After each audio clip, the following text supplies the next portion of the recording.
Alright, let's see how this goes. Let's get this iPad out of the way first. Funnily enough, this is a job that was here about a month or two ago, maybe 3. And it's come back because it's broken. And it's genuinely broken, as opposed to someone pretending that it was my fault that it broke. Let's see if we can even get any people on channel here. Bad time of the day. I suppose. Hey, Miles. I'm just going to turn this off. Oh, looks like the touches are up. Anyway, apparently there was intermittent touch on this one. I'm kind of hoping that it's going to pop off fairly easily because this actually has a bent chassis around the middle here.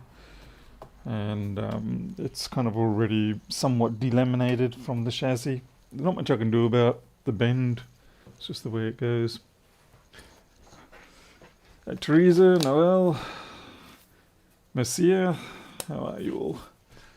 And yes, I'm testing out the BlackMagic capture card. Had a few quirks at the start. This, we're currently using it because my Aja Kony 4-port card, it was developing a increasingly more frequent intermittent fault where it wouldn't always sync when I switched on, and then it kept wanting firmware up, reinstall, even though it was the same firmware version. It just had small quirks. I was working around them, but in the end I decided, you know what, I'll just check with the technical support, and they said, we need you to send that back to the factory. And I was like, ah, crap. Anyway, so that's sent back, but because of the nature of the work I'm doing, I cannot not have video recording of what I'm doing. Even, this isn't YouTube related, it's simply recording for legal reasons. So I had to cough up the money and buy a BlackMagic Quad HDMI card. Hey Gavin and Marcel.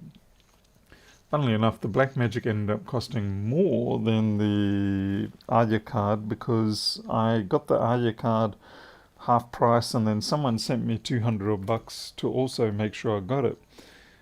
But the BlackMagic card cost me $800 and I had to pay that outright. Hey there Pedro, how's it going Mr. I Scam You? This is probably pretty close to ready to pop off.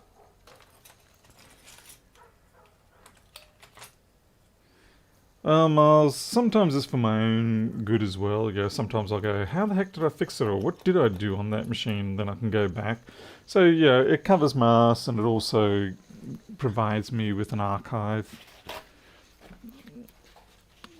And I also finally took the time to update my recording sort of setup here such that when I scan in these barcodes, it will now stop the existing recording, start a new one, and then link the job number to the new recording.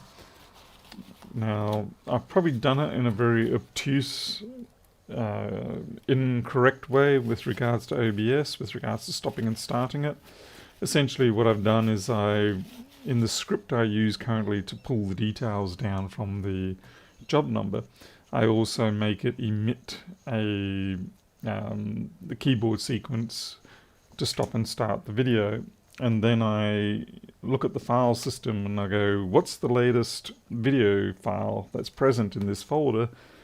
And I then create a soft link to it with the job number. So it's pretty simple really, but it was actually a little bit, as per usual, it was a little more complicated than I hoped, just to implement it. The concept's simple. The implementation had its own ideas. Okay, yeah, this should come off pretty easy actually. Huzzah. Primarily because of the fact that the chassis is bent more than anything else. Yeah, there's plenty of dust on that too. The reason why there's dust all in there is because the seal, because the chassis is bent, then it will be breathing air in and out effectively because of the gap. Okay. I need to learn to put this over here. Okay, what do I need? Mr. Phillips. Hey there, Alan.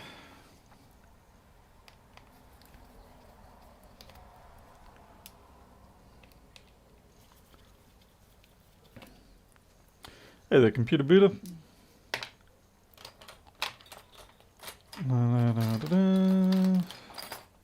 God damn it. Where are my tweezers that I want? Just fixed a MacBook today with the help of Optimize and Open Board View. Ended up being a bad SMC. Took the SMC from an earlier MacBook. Okay, so what board did you have and what board did you take the SMC from? Because usually, unless there's some circumstances, but usually they have to be the same board number if you're not going to be doing an SMC update, which is a hell of a trick on its own. Hi there, John Statler. This isn't really a proper stream as such. It's just more of a I'm testing things. I want to see if the BlackMagic card can cope. A few other things. The only hiccup I've found with the BlackMagic, at least immediately, was that it needs you to disable the IO MMU on the main board, which isn't a bad thing, like really bad thing or anything like that, but it was just one of those, well, gotta make sure all that stuff was lined up properly. There's a bit of glass on that, we'll just blow that off.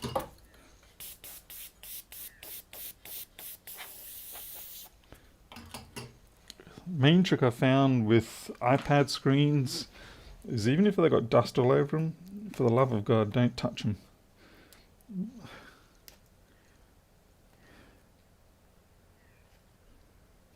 Now it won't boot from the SSD or Montreal. So what did you take it from? If it was... Yeah, thanks Pedro.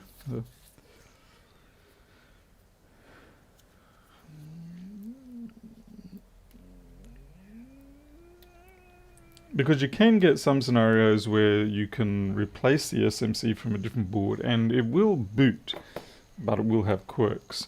Like if you go 3437 to a 165, it will boot, and personally I found the audio doesn't work until you reflash it. Hey, blazing. So it's going to heat up the adhesive on the home button. Hey there, Alexi.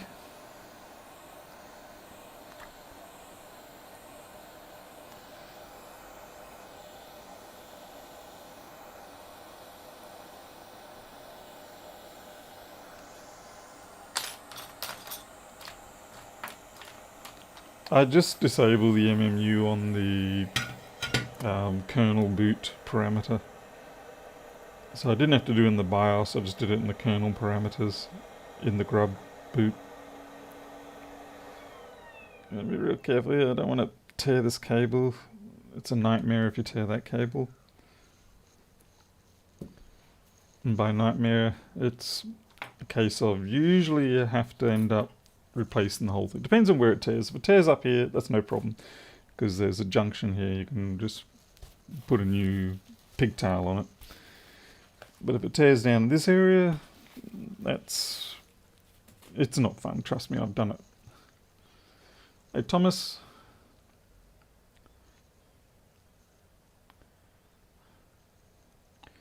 Let's see, they've kind of changed the way they've done this. Ah, and they didn't, god damn it. They sell these as high quality items and they don't have some of the basic things transferred across.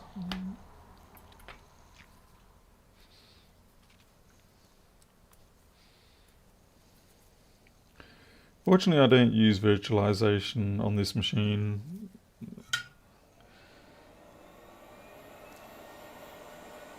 And anyway, as it is, the the Kony HDMI card, my main one, it doesn't require the MMU disabled. So when I get that back, it's not going to matter anymore. Good night, Buddha. Right, I'll stick this in the iPad chassis as opposed to trying to line it up on here. It never works if you do that. At least not reliably. Okay. I'm just going to need some small dabs of Sarin glue. If I can find where my stick is. There we go. Let's see, Thomas. Question. Do you know what can be wrong with an iPhone XS Max boot loops and Face ID doesn't work? Probably a bad Face ID flex. Yeah, it could easily be a bad flex. I would say, even though the Face ID won't work, try it with a different flex for the for the camera and earpiece or whatever. The earpiece one, I mean, yeah. Yeah, try a different one and see if it doesn't boot loop.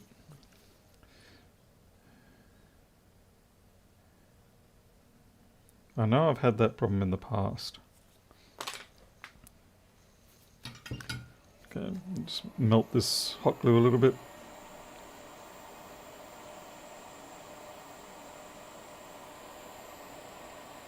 Hey, where'd it go?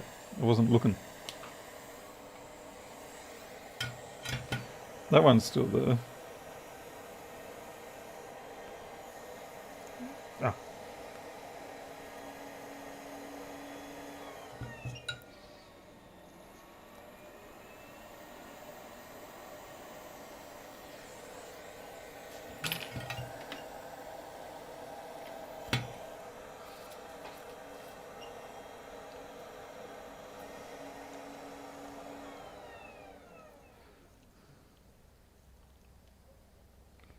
Damn it.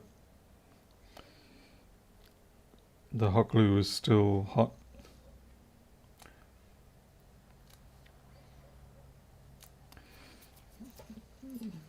Who would have thought? Just give it another bit of a warm up and push it down a bit. It'll stop boot looping, but you get an error on Face ID.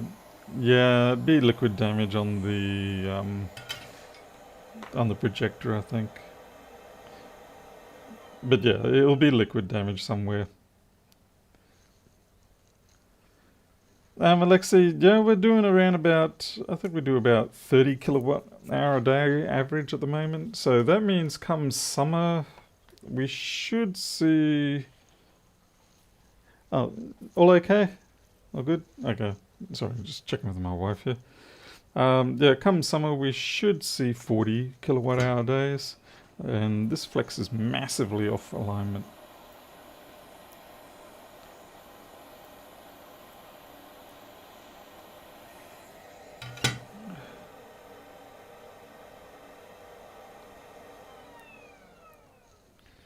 So we're pretty happy with it. I do want to get a battery, and I do want to get an electric vehicle, which will be an even bigger battery. Hey there, Toast Tech.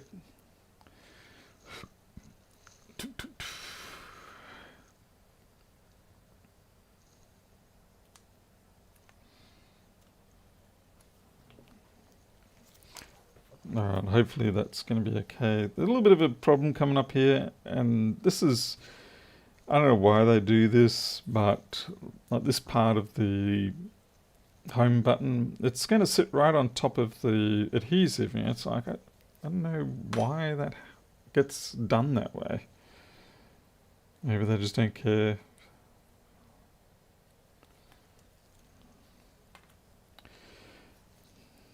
Yeah, I've got to see where the... Actually, where the hell is the... Just notice there's no obvious pull tab for the film on this side. That's frustrating. It's super high quality in my butt.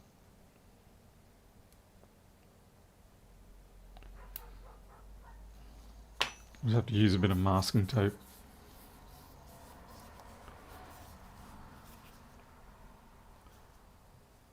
What's giving up on the Falcon? These days, let's see, the door locks, most of the plastics. I'm pretty sure the ignition pack's just about ready to crap out on me again. I can hear a bunch of joints rattling around that shouldn't be. The gear selector is still not fixed because I'm too lazy to do that.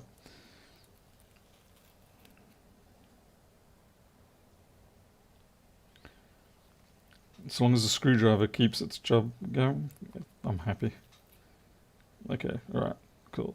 That works. That can stay affixed, although it's out of alignment, to be honest.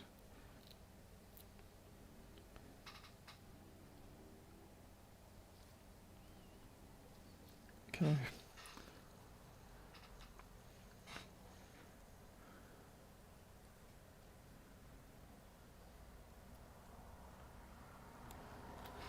Yeah, Miles, I really hope that's not the case. But I mean, I've had the super, the highest grade ones before, and I've been quite happy with them. But this one's falling a little bit short on that standard. I think that's the more frustrating aspect, is that you pay the money for the good stuff, and it initially is the good stuff, but it almost inevitably always, may as well just say always, you almost always get shafted sooner or later. Let's see if some fake Captain tape can pick up this edge here. It's not much of a grab point on there.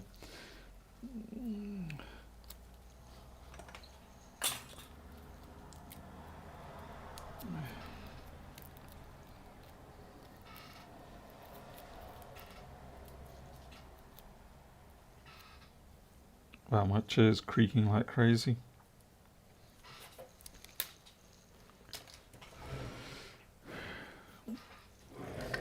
Alan, for today and the weekend, I actually did manage to clear almost all of my queue.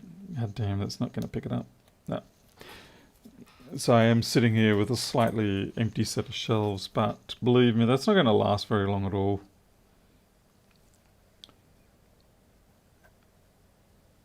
I mean, how the hell are you supposed to pick this up?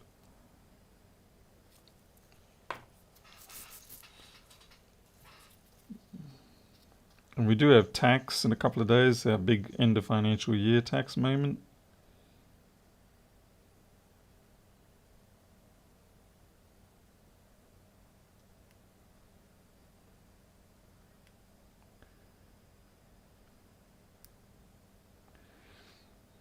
You, sir, are annoying me.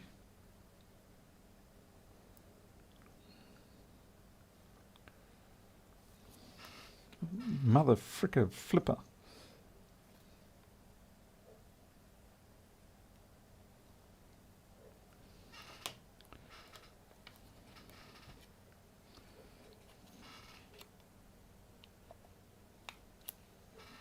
Okay, that should do the trick.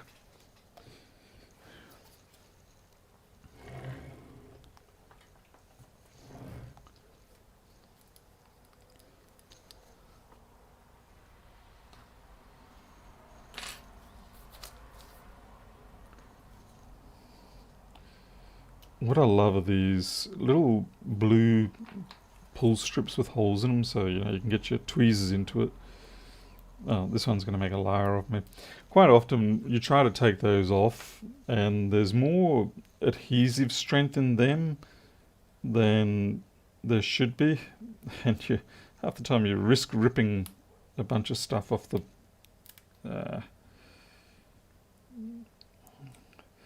So realistically, they should be folded in quite a distance.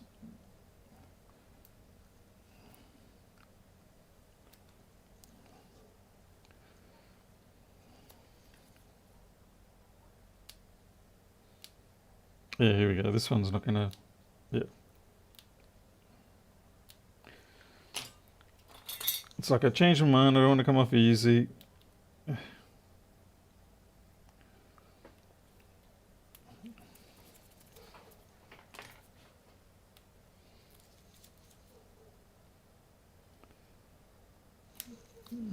Was it they were supposed to nest? So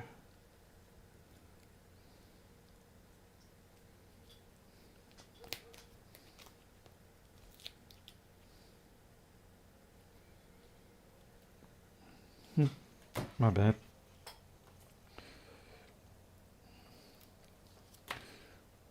Just the nesting order seemed a bit strange to me.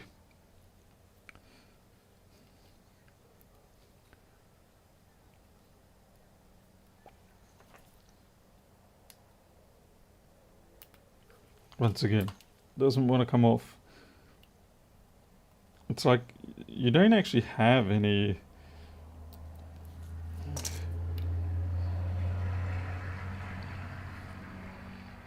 Nope, I was right. Damn it, son of a. Yeah, I was right. The nesting order's wrong.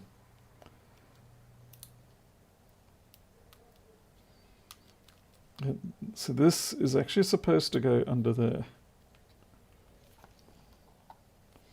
Right. Otherwise, there's no way you can get both of those down onto the into the chassis. Yeah. Super high quality, my butt indeed.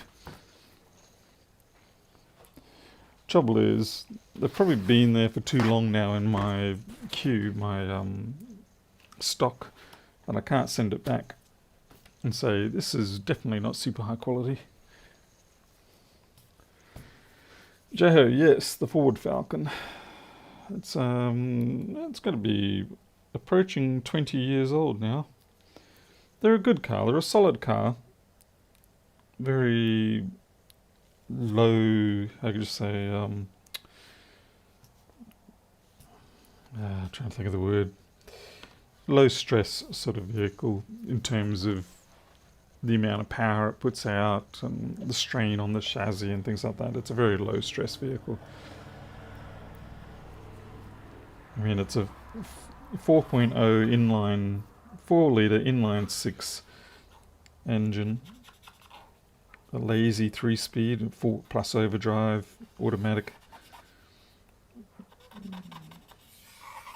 And it goes well. You put your foot down on the highway when you want to get past someone and it will get you up to lose your license speeds very quickly.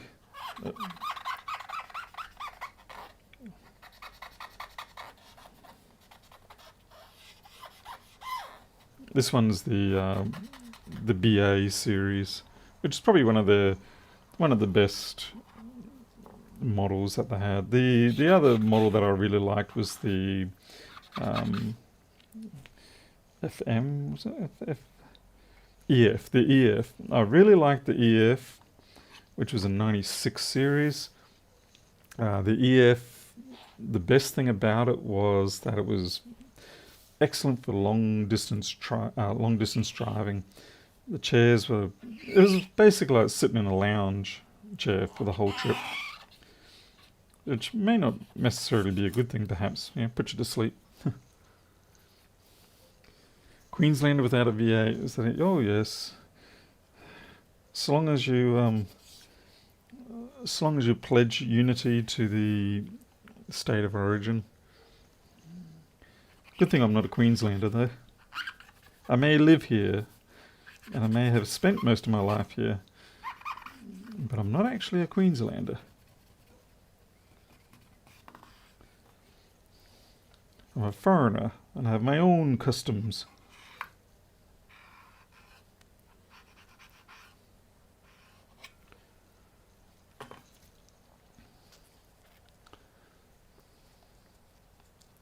Yeah, the Barra motor is definitely excellent. I thought it was a Barra that I had in the BA.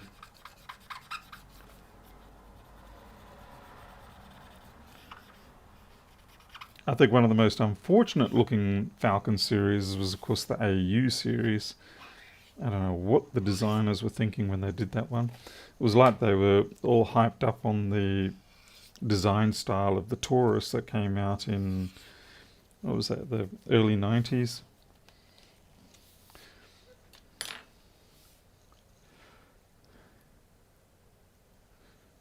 The good old rotary Mazda RX-7s.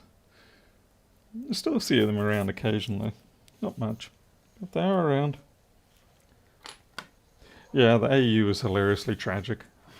When I saw it, I was like, how did this even get past concept stage? But it was good to see they very quickly reverted away from that and went, oops, sorry, our bad.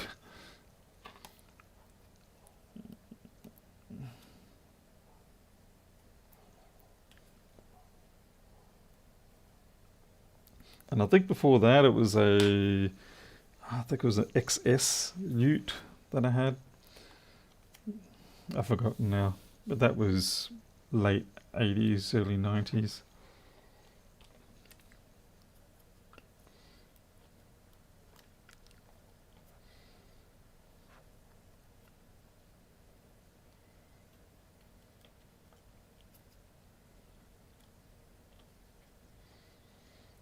Oh, crud.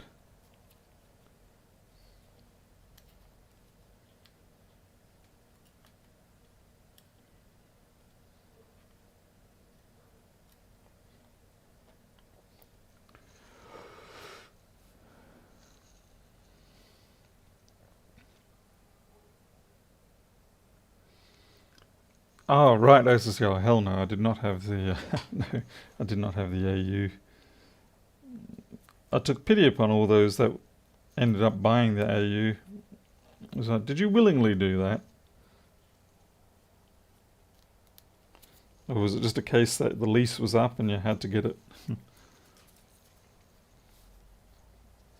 Yeah, what is the Barrow? It was 2003, the BA 2003? I can't remember.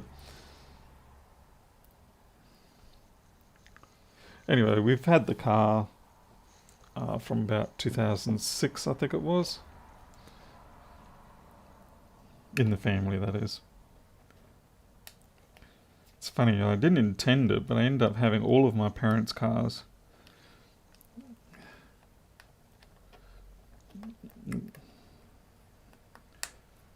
Because when I first got back from Africa, I was crying about the loss of my BMW, my nice 320. That was the E36 series. E36?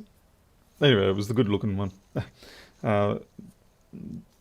And so I went out, and first car I could find around here that wasn't an absolute pile of trash was a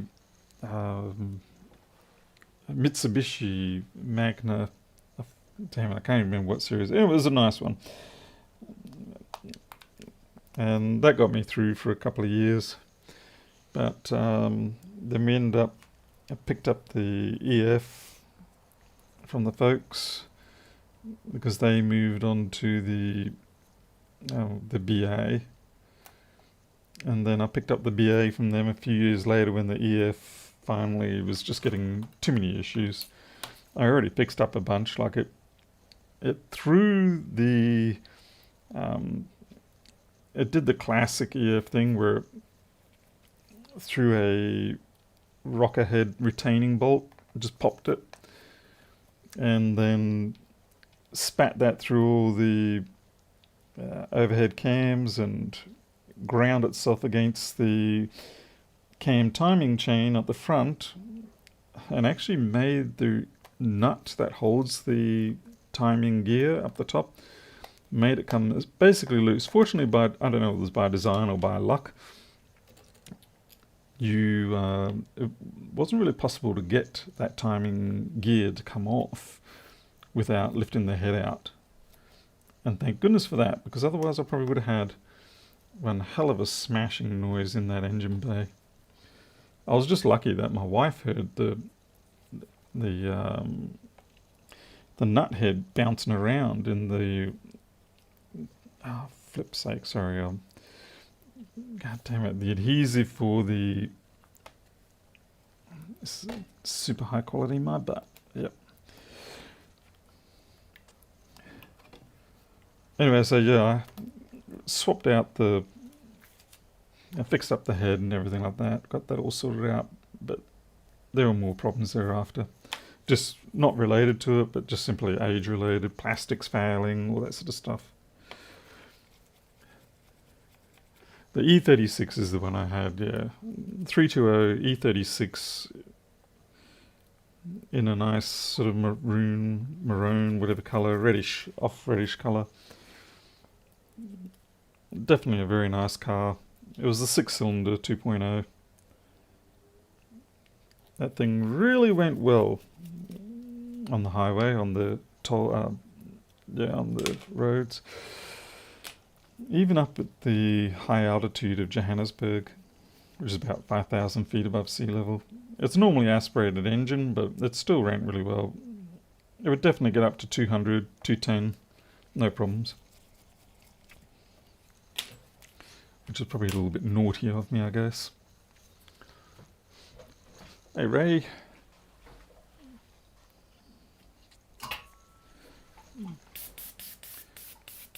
I'm not sure what to do about all this dust that's on here. It's not coming off with this, so I think I'm just going to leave it. Yeah, if it doesn't come off with the blower.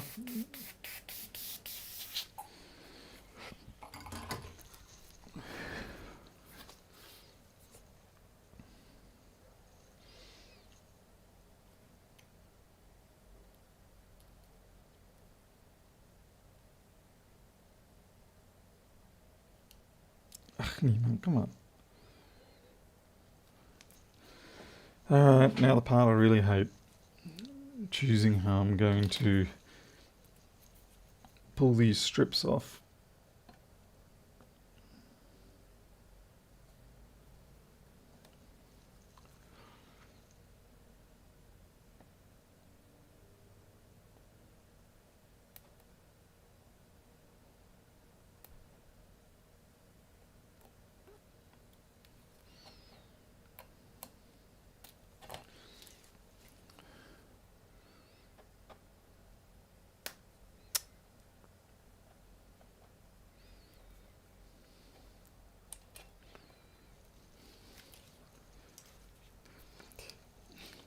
Yeah, Miles, sometimes I do consider using a brush. The problem I've got is that most of the time they're contaminated.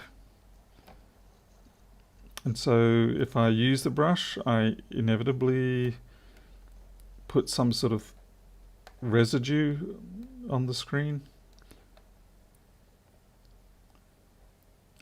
See, this, it doesn't want to peel off. It wants to take the whole damned... But I've got to separate it because I need to pull 3/4 of it down.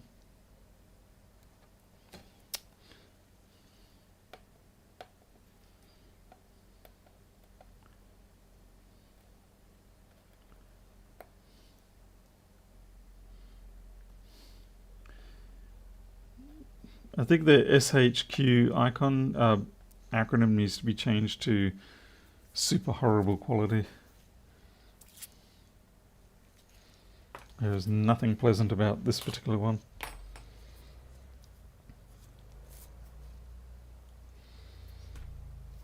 I'm gonna have to wait.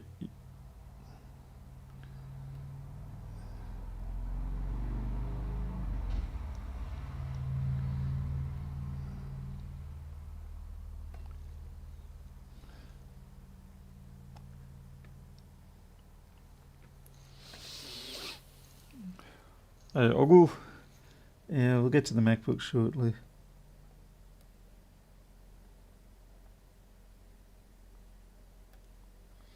It's a freaking joke.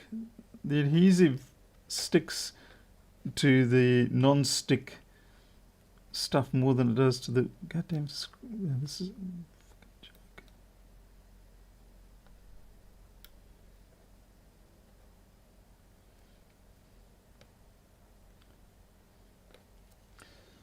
What a load of colossal BS.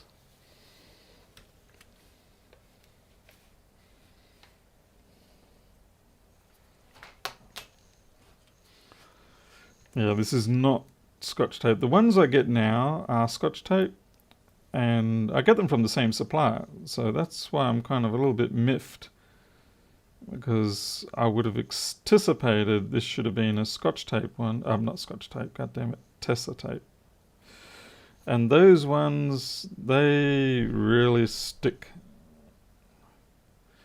They do a superb job, in fact. Too much so, in fact. There's been a couple of times where I've had an oopsie and I've had to separate the damn thing out. And it's like, that's not going to happen. It's stuck down with the Tessa tape. That's it. Game over.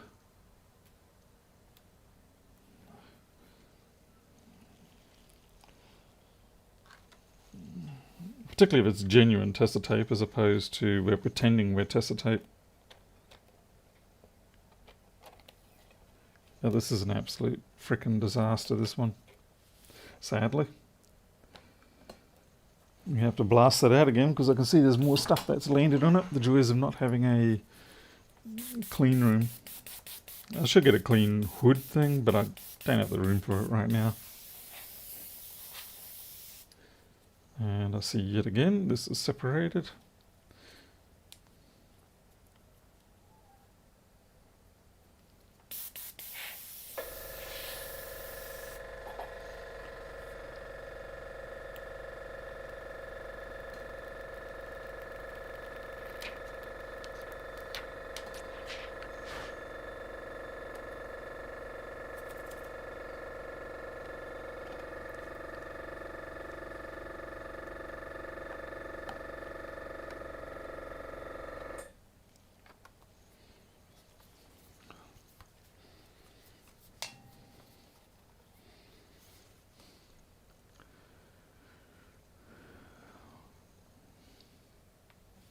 Well, yeah, Miles, I'm not the greatest fan of doing them. It's certainly not something that's high on my list of jobs I choose to do. But if it's one of those cases where there are enough people in the town wanting them done, and it was kind of money on the table, and once I sort of worked out what to do and the various idiosyncrasies of these damn things, it wasn't too bad. It can get a little fiddly sometimes, but fortunately, I tell the people it's... Okay. Damn it, I just realised I really should have got the code from the person. Anyway, I tell the people that, yeah, it's a 24-hour job, so there's no rush on it. It gives me a chance to just sit back and do them at night or something like that.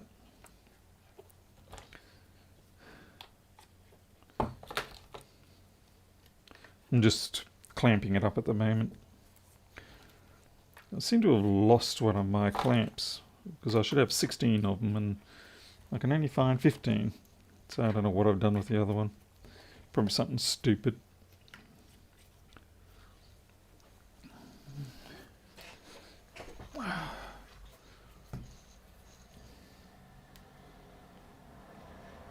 Yeah, so normal. Oh yeah, there we go. That's good. Oh, cancel. Cancel.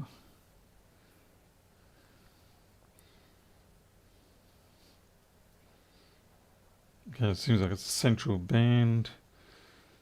Actually, I might just ask them to send me through the passcode. Admit my mistake, because they did offer it to me and I was like, no, I'll be fine. I can just test it by using that front screen. Looks like I was wrong.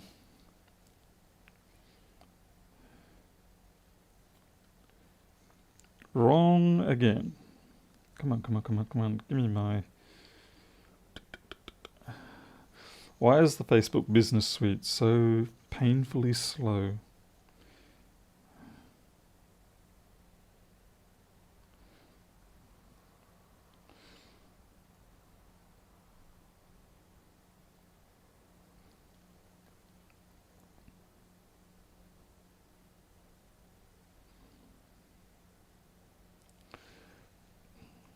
Oh, just realised I need to find this person's details. I got them on the barcode. 1097. Let's have a look. You don't get to have a look at 1097, but I do. Show a job. 1097.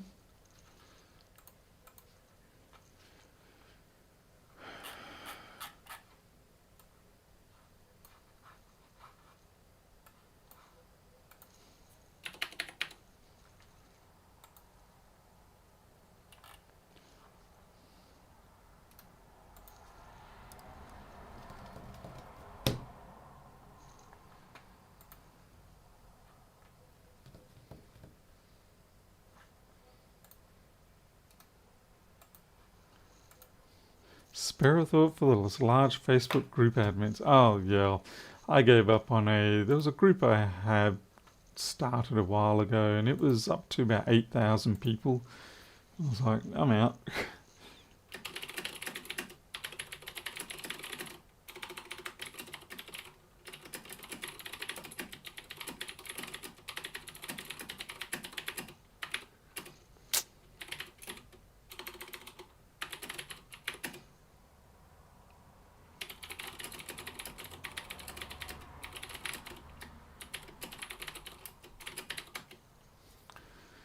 Alright. Let's get to the MacBook.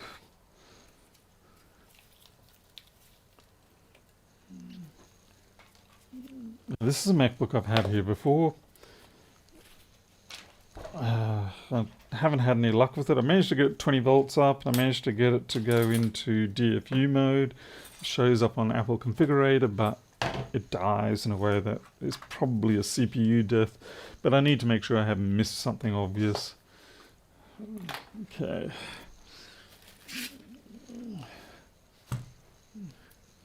So scan the code in.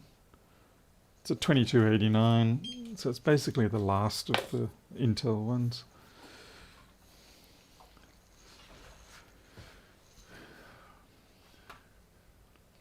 Alright, I'm just going to check.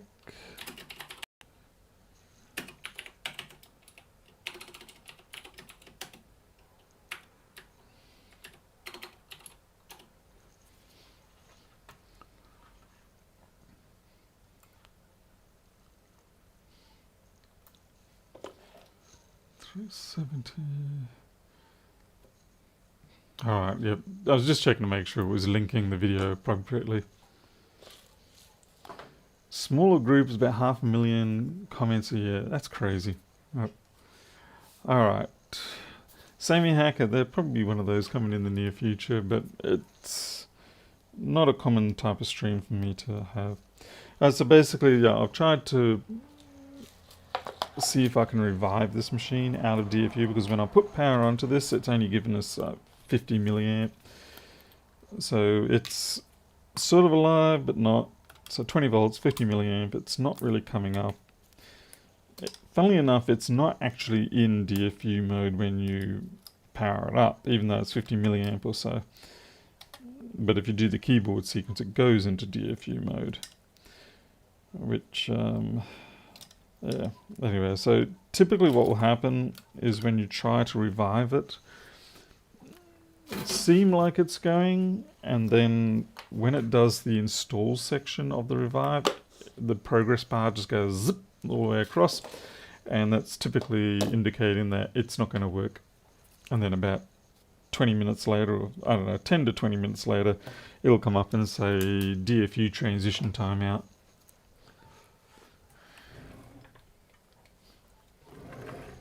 Okay, so let's have a look at this. Oh, interesting, just notice the... where's the job data on that? Yeah, where is the job data?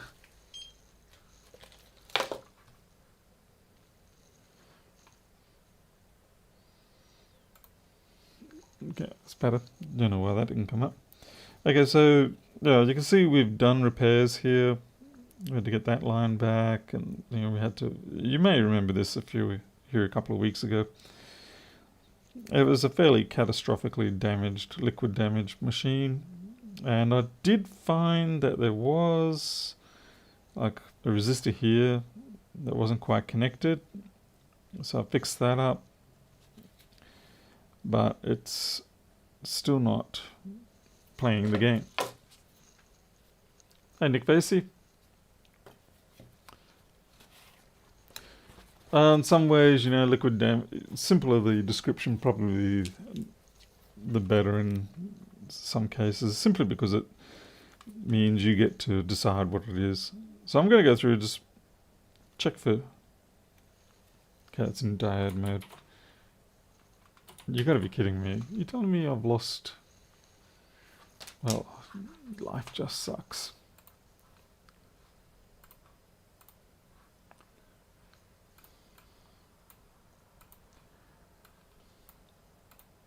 My multimeter has been working perfectly fine until I decide to stream.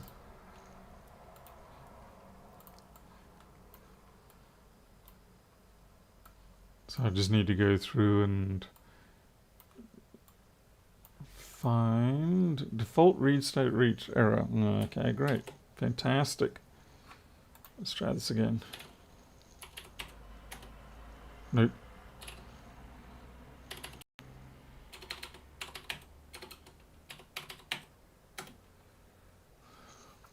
Okay. No, it's not the switch acting up. It was the... Okay, the multimeter. Oh, you mean the software, right. Okay. Yeah, that was just a temporary. So that's not a real short. That just current power going into the net. See, that's not real either. You can get caught out if you just touch on those and you think it's a short. It's not actually. It's just simply charging up the rail, and you got to wait for it. You can tell the difference when you look at the meter. You can see the resistance figure is climbing back up. It starts out negative and starts racing up.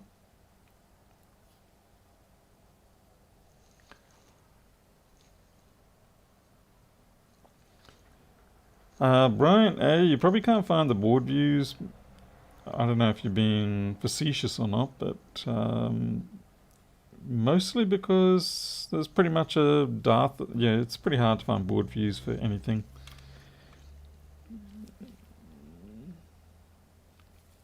I said it is very strange that MacBook's Apple gear has as many board views as it does.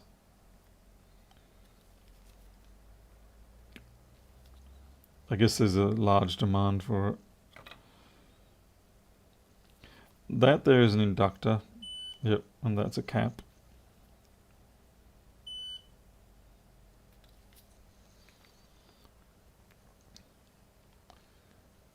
Jim, nice job. Do you have to buy them? No. That's, I think, one of the most hilarious things I see on eBay. People selling board views and schematics. And it's like, just go to badcaps.net and they'll just ask there and someone will have them.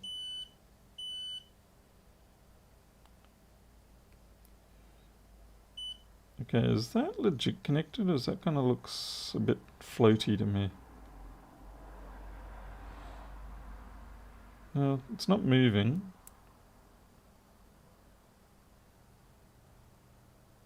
And that's not moving either, so I'm going to assume they're connected, as precariously as it may be. I did put this through the ultrasonic. Normally you don't do that when you're initially working on stuff, but after I did the preliminary work on it, oh yeah, that's right. Yeah, that's actually correct. After I did the preliminary work on it, I decided it could be ultrasonic and we took it from there. Mohammed Rech, it's badcaps.net if you have a look at the forum for badcaps. And you basically just go in there and there's a section for asking for schematics and BIOSes and stuff. Okay, so all that stuff, even though it looks pretty beaten up, is actually okay. Thomas, damn, I'm really not able to read people at the moment. There's no board views and schematics with Flexboard View because Flexboard View is the view. It's kind of like buying Microsoft Word or Office, and it doesn't come with your thesis or your assignments built in. You have to write them yourself. Or it's like Adobe PDF Viewer or AutoCAD. It's for the files that you already have. It doesn't actually contain... I know a lot of board view programs do come, like ZXW and all that. They have their own boards and everything available. But it's technically not legal. And I certainly cannot do it because I am very close to Apple in terms of legal distance. And they can just ruin me if I did such a thing. Yeah, exactly. Yeah, being in Australia, because of the free trade agreement we have with the United States, we're basically screwed. Okay, that I don't think was shorted, but I took it off anyway.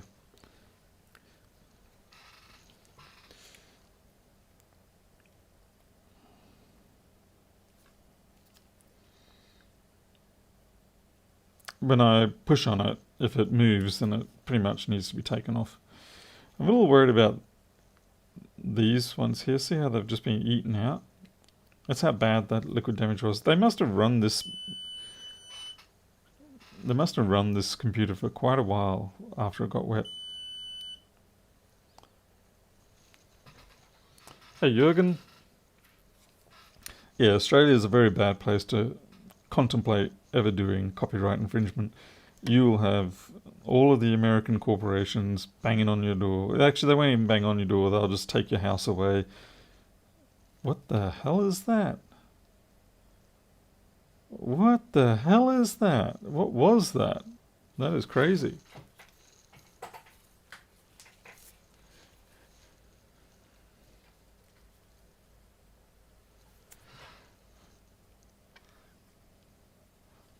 Well, yeah, I have no idea what that is. I guess we'll go to the board view and schematic and find out. That's very weird. Yeah, I don't really care to be extradited. I mean, on the upside, I'd get a free trip to the United States. On the downside, Lewis wouldn't even visit me.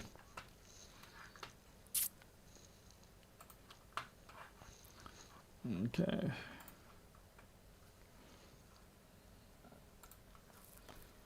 So, let's see, we've got to spin this around, and it's up in here.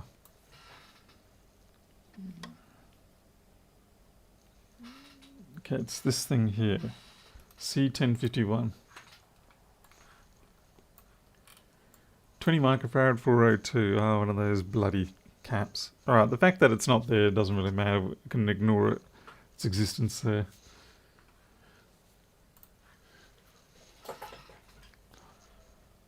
It's just kind of weird to see that not there.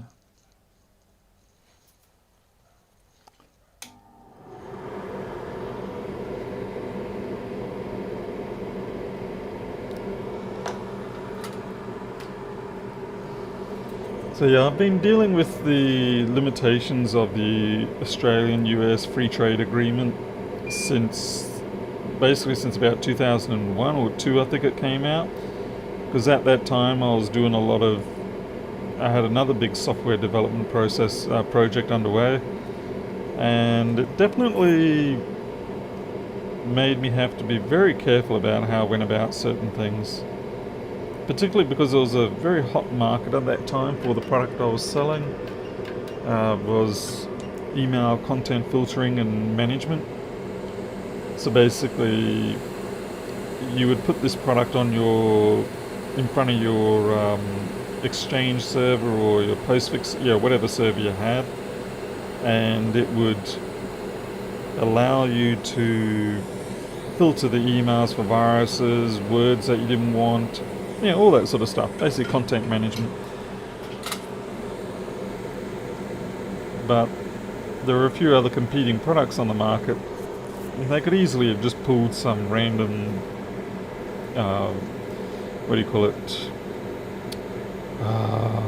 patent on me. Patent, whatever you want to call it. Do you ever use hot tweezers? No. The biggest problem with hot tweezers is that it just doesn't have the thermal capacity to get these sort of parts off. Like if I sort of go, oh, I'll hot tweezer this off, I will not be able to get that off. The amount of heat that you have to put into these MacBook boards to get parts to come off is quite surprising. And then a lot of the time, like say if you start working on iPhones, which have a lot less thermal capacity, then the tweezers are usually too big then. So it's a bit of a problem of trying to get enough thermal capacity in the tweezer tips that keep them small enough that you can actually still use them.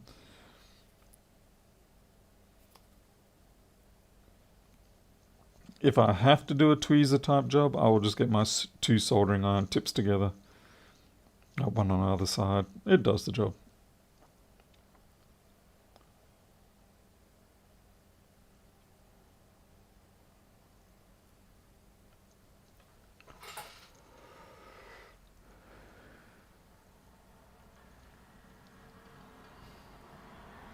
Try a 3090. 3090 what?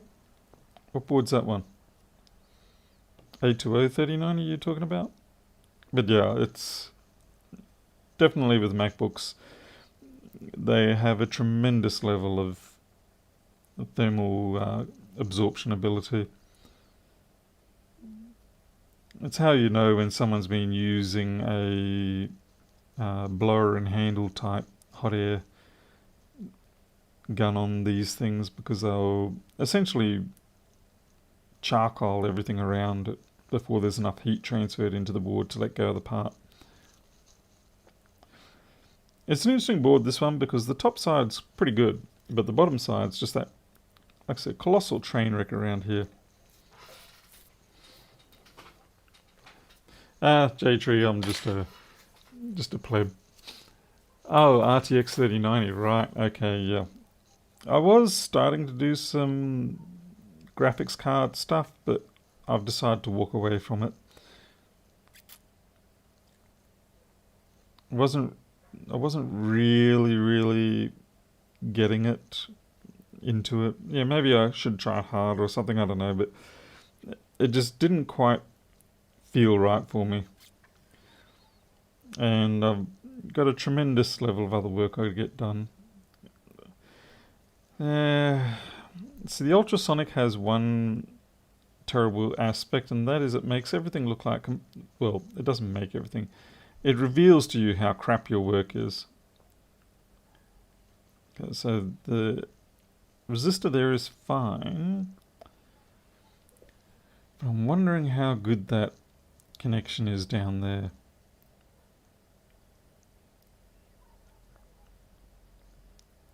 But yeah, ultrasonicing definitely reveals how bad your work is.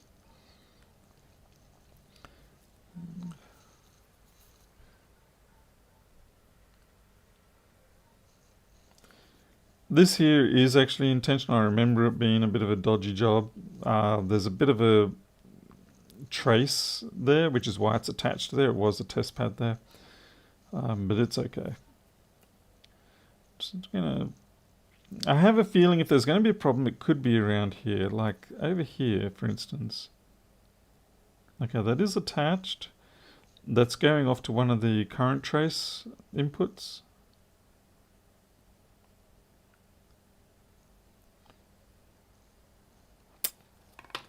I'll just remind myself what that particular one there is for.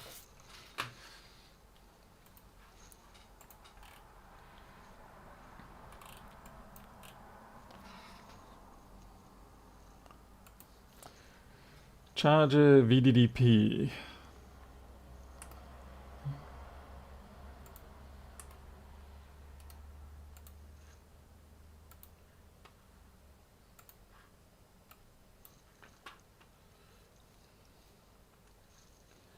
Jim Allen, they do, leaded solder looks cold after it has been through the ultrasonic.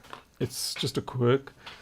The ultrasonic has an effect, particularly with the slightly caustic solution, where it causes it to look like it's cold.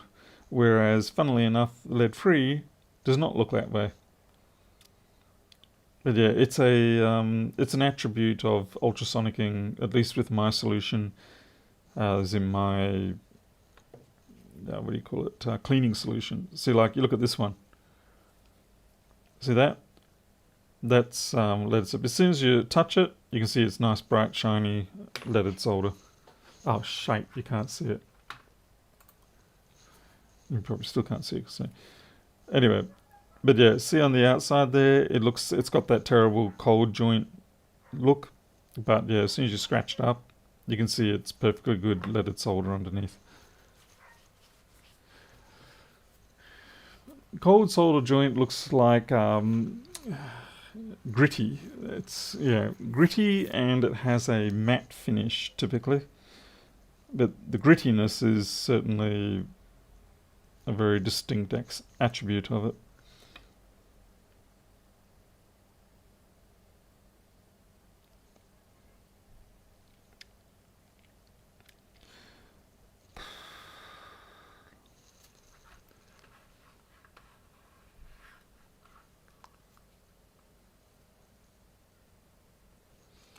You actually wouldn't be able to make a cold solder joint if I wanted to now. So 775 should be 4.7 ohms.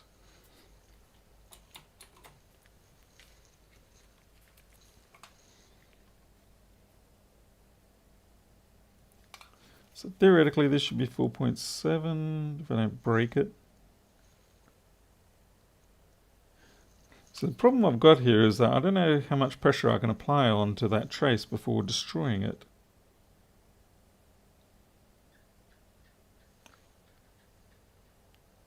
Okay, we've got a connection there, so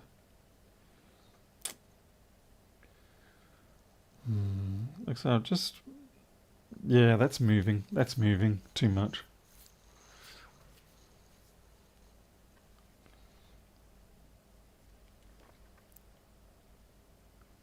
We're going to rework that.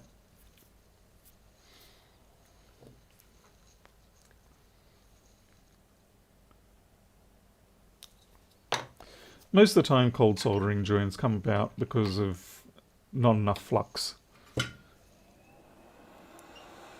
So what happens is you keep working on the joint, but it becomes exposed to air, and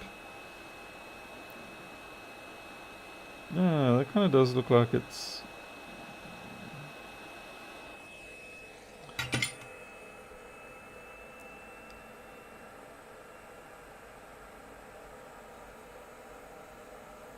Might dig down a bit.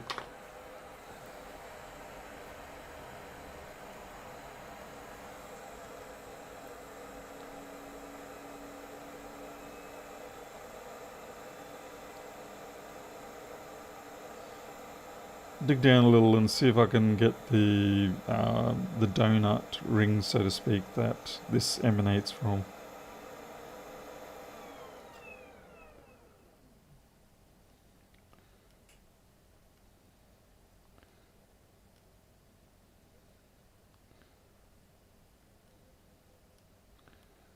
You want to keep pretty close around the view itself. You don't want to drift out too far. You don't want to inadvertently pick up the floodplain for the ground.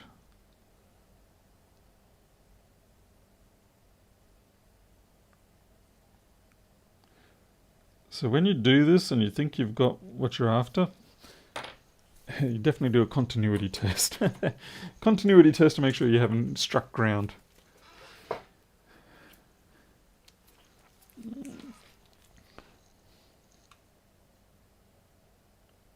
Okay, no ground there.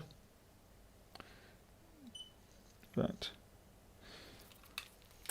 So we'll add a bit of solder in there and we'll build it up, and then we'll make sure there's no ground still. Because sometimes what can happen is when you start putting solder down there, it makes the bridge connection. Yeah, it finds its way into ground when you really don't want it to.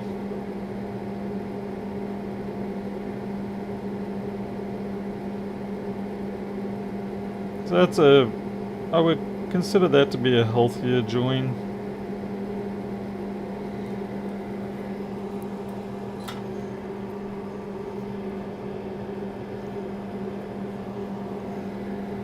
Quite frankly, yeah, even if I was as flux endowed as Mr. Rossman, I wouldn't use that much anyway. I like not having to clean up a ton of flux off my boards. So if I can get away with using a teeny tiny amount, then I'm going to damn well try my best to do that. Now what I'm doing here is I'm just trying to reflow those little peaks, because when I pulled the soldering iron away, it kind of left the little Hershey Kisses peaks, so to speak. So one's going down, the next one's down. Okay, so that's good.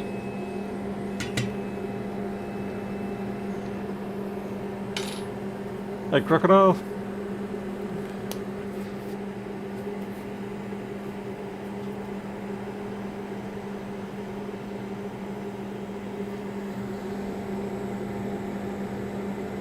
Well, I feel a bit better about that connection at least, if nothing else. I have a feeling that overall still this CPU is cooked, but we're going to give it our best shot. The machine itself, I would say, is actually a write-off. I'm pretty sure the screen's going to be damaged, the keyboard's probably got issues, trackpad most likely has issues, but it'd be nice to get the data off. I don't really need to replace that, that's just going to be a general decoupling cap. Likewise with these, they look nasty, but at least they're not showing up as shorted. I was really thinking that resistor there was going to be the problem. That one there, it's a little 10 ohm resistor that feeds power into this chip. And when I found it not quite attached, I thought, yay, I found the fault. But sadly, at these sort of situations, more often than not, when you find something that you think is going to be the fault, it's just simply a bit of false hope.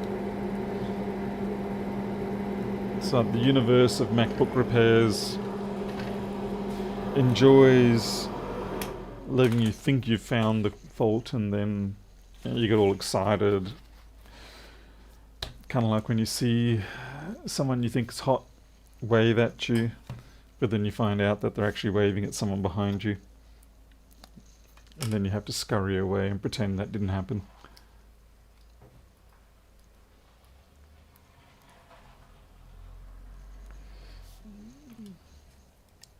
As you can see the level of liquid damage that came through on this. That's why I think the keyboard's going to be most likely cactus.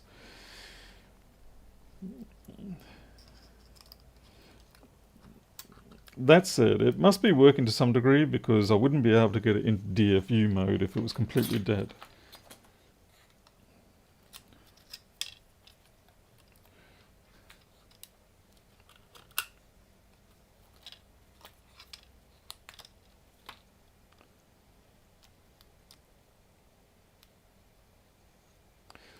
So for those Australians out there running their own business, how goes your tax paperwork preparation? And by business, I usually mean sole traders or something like that, because corporate businesses, I think, or companies have a different schedule, don't they? But for simpletons such as myself, sole traders, end of financial year, which is now, denotes when you have to conjure up all that paperwork you haven't been dealing with the last 8 months, actually probably more like 11 months, because the first month after your tax is done, you get all self-promising. I'm going to do my tax, going to do my paperwork. As soon as it gets on my desk, I'm going to do it, and it's going to be out of the way. So when the next tax time comes along, I'm just going to click a button, and all my figures and all that will be ready to go, and I won't have any of this stress. And that lasts for about a month, and then you revert to your naughty old habits.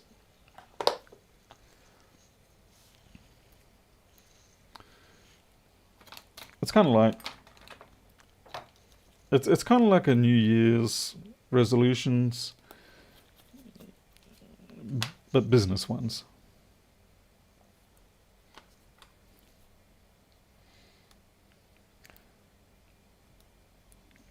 And you look at your preliminary figures and you go, well, looks like I'm going to have to find myself about another $10,000 worth of expenses somehow if I'm going to not end up having to bend over for the tax man. These days, though, I got to admit, I'm doing pretty good in terms of keeping it all under control. So I figure about 15,000 is what I'm going to have to cough up, but I'm already aware of that, so I've got that ready to go for them. And we're still at 49. We're still not posting a charge current. It's very frustrating. So no change at all.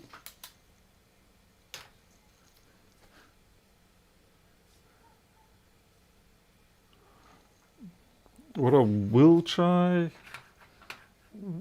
What are you complaining about?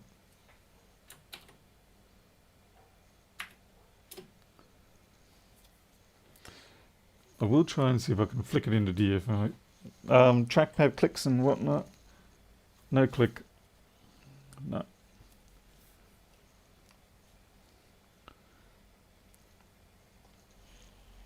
Because I did just pull the power out.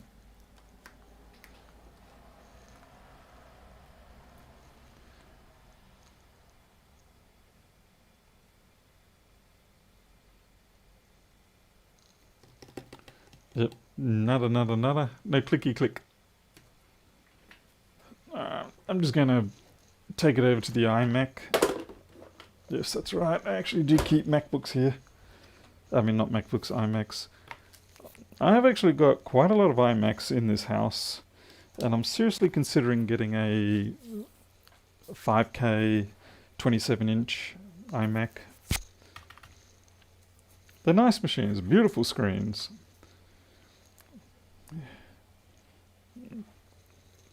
Because I may run Linux on it, which that pretty much upsets everybody in that case. Upsets the Linux people, upsets the Windows people, upsets the Mac people, upsets everybody. I'm just trying to get this back into DFU mode. So if I'm getting DFU mode, I know the T2 is running. And I don't get a... you can tell if your T2 is completely cactus. It'll come up and say something about Thunderbolt accessory when you plug it in. But it doesn't do that, so that's a good start. But come on. Seem to be having trouble getting into DFU mode now. Oh God, Paul, did you break it? More.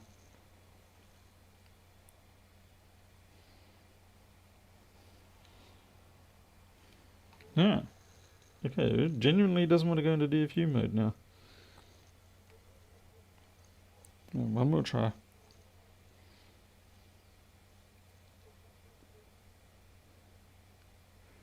And I know why.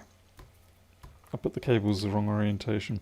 When you're putting these things into DFU mode, you have to put your DFU cable going to the iMac as the front left port. I had the power going into that port. Sorry you can't see any of this. Do not have a camera hanging over this side of the workbench.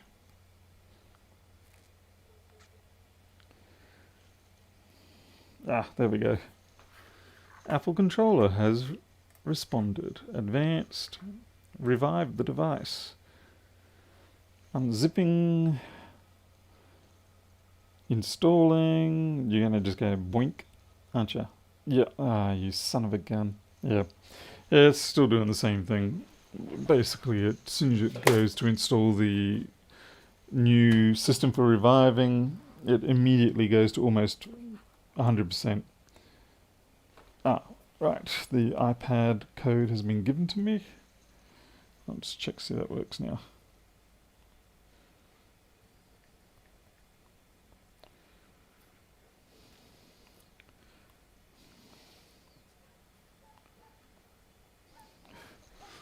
Let's see if this works.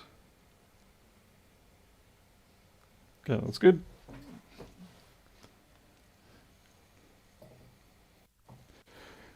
Yeah, well, let's see if it clicks at all. No, no click still. That is the odd thing. Normally, even with a dead CPU, I'll get a click.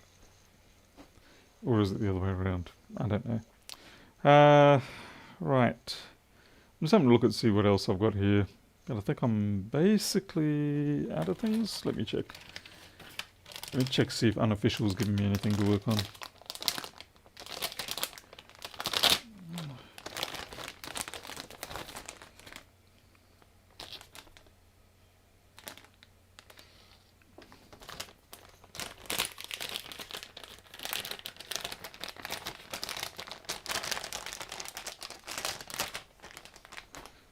What do you... Okay, you're going back.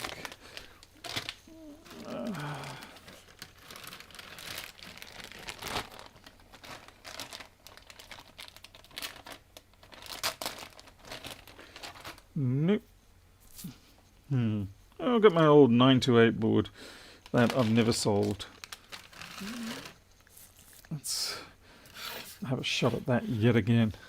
This thing's had CD32 replacements and everything. This job is so old that I don't even know if I can get in contact with the people anymore. I replied back to their last email and they didn't get back to me. So I don't know. Let's see, do you have a job code on you? Yes, you do. It's so old that you're different. Come on.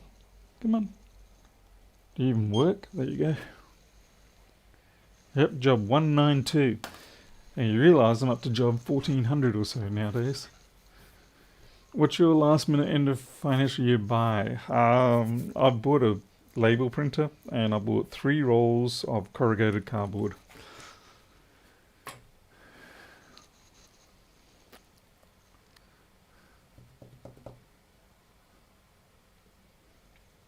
Why buy an iMac if you can buy a Mini? For me, the screen more than anything else. In fact, that's the one thing that's holding me back getting an iMac though, is that I personally would like to get a Quad HD or whatever, QHD or whatever screen. Yeah, it's one of those double wide 51260 1440 type ones. Basically, it's like having 227-inch iMacs side by side. And wow, this has been here. It's actually, this needs to go for a wash before. So this is a good example of, even with a relatively non-active flux, if you leave flux on there, it starts reacting with the board eventually. That's why you need to wash the boards. Unless it's going for a data recovery, you need to wash those boards.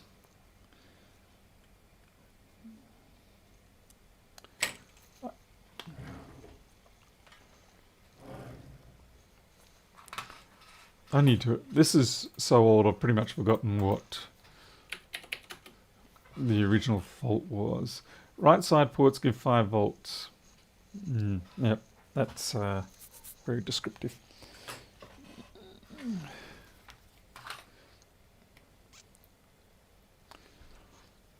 I have one of these things coming in the near future that I will allow... It's a breakout board, and that'll allow me to connect to the PC and we can finally see these values up on screen. Right, I seem to remember this being a problem whereby I won't get anything more than, what have I got, 155, 154, 200, yes, that's weird, it's 200 on that one but 150 on the other, so there's something going on there. It's a case of sometimes just through experience, after a while, you have a better chance of fixing it.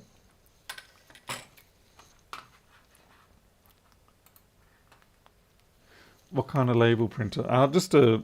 no, definitely not one of those stupid Dymo 5 series. I do have Dymo printers, but this one's just a generic. The main thing with this printer though is that it's a A6 size one, so I can print postage labels. Alright, this is weird. both of them produce 200 on those ports and 140 on these ports. So whatever it is, it's something to do with the primary versus secondary, but it's common to both sides. That's different. Haven't had that before.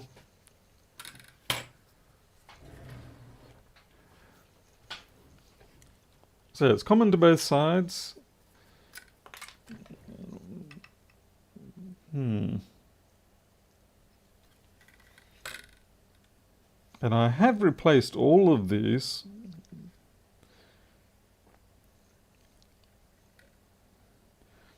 Well, I'll see what the voltages are.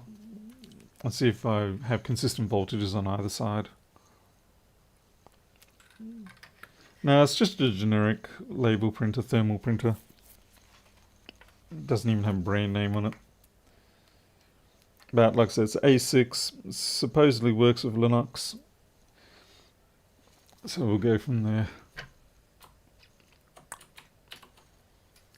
Okay, so this is a 928 board. Just had to bring out the board.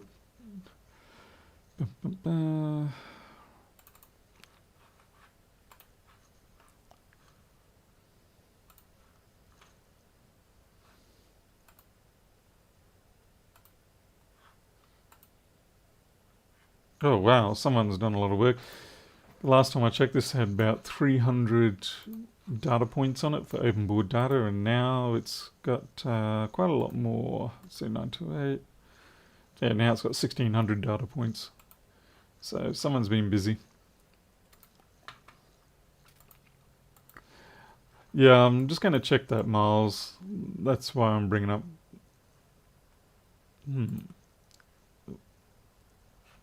Interesting. Okay, this should be the 1v1. Yep, it is. Yep. But I'm actually on the wrong side.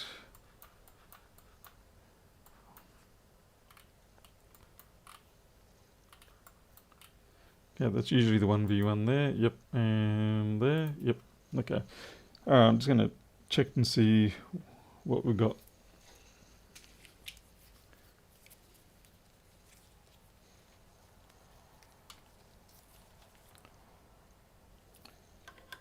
I don't know which one's active at the moment. Let's see. Okay, so it's this one here that we've got active. We've got 1v1. No 1v1. What? Got nothing? What the hell's going on there? What about you? Nothing? Doesn't seem right. I shouldn't have nothing at all on them. So I've got 5 volts there. 5 volts there.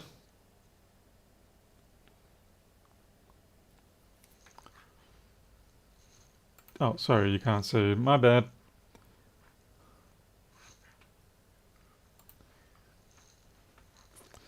So we've got 5 volts there. Okay, it looks like it's going to that one. Where's the fuse for this one?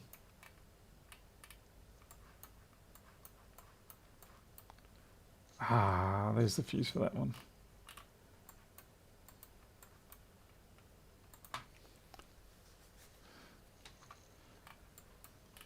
Alright, so we're actually working on, we've got UB400 plugged in.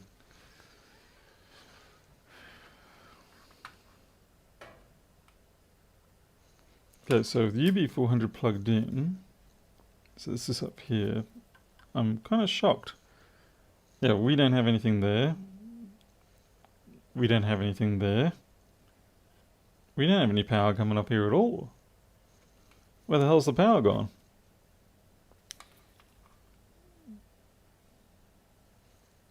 Got 4.9 volts there.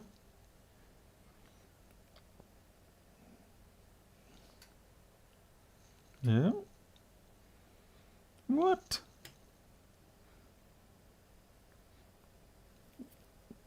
How the hell do I not have power? Is my 3v3 RTC dead? Nothing?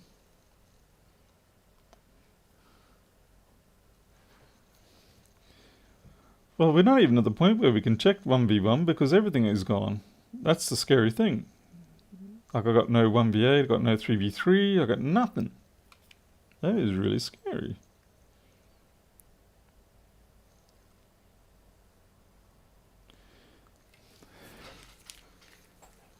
I think my 3v3 could be down and out. I actually need to write a guide on this. Like I'm trying to create a generic guide for all USB-C Intel ones. Let's see. I'm trying to think which one I'm after. I always forget the damn chip number on this one.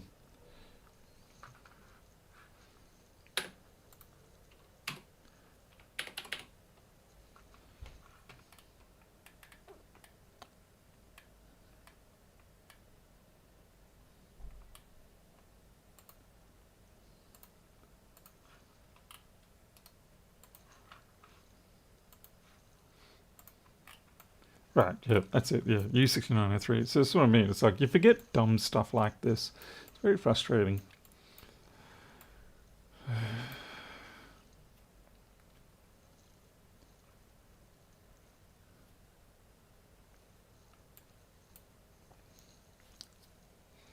Yeah, there are the 62 180s. Is that even on these boards?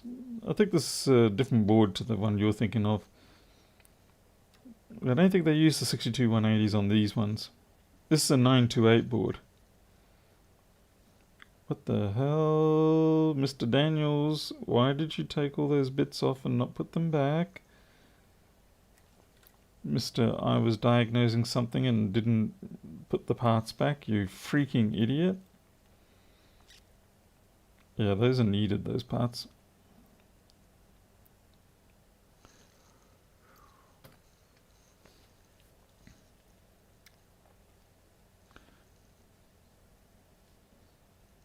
Even still, I would have thought I'd have at least power out of here.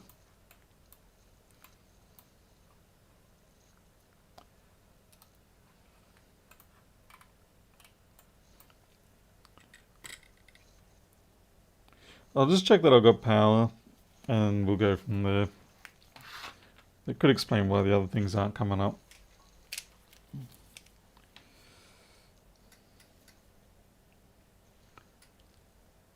Nada. Nada. I'm not even getting power there. It's kind of weird.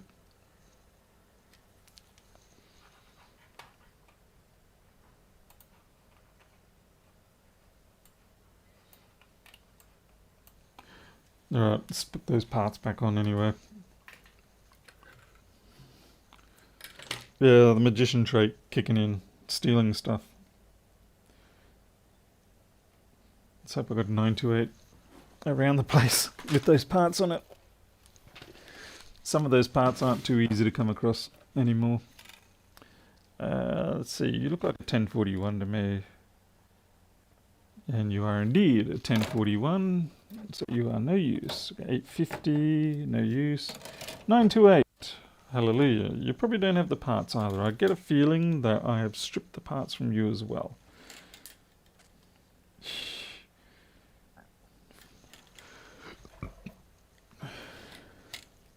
I have stripped some parts. Oh, hell.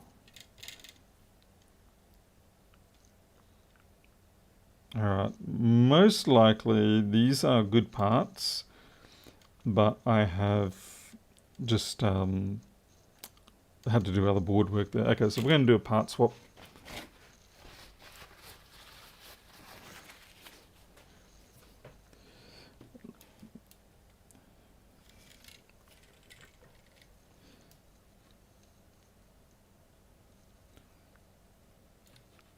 Jeez, how many did it take?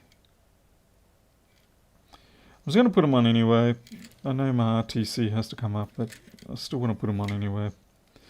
Should have been on there in the first place. I should never have taken them off.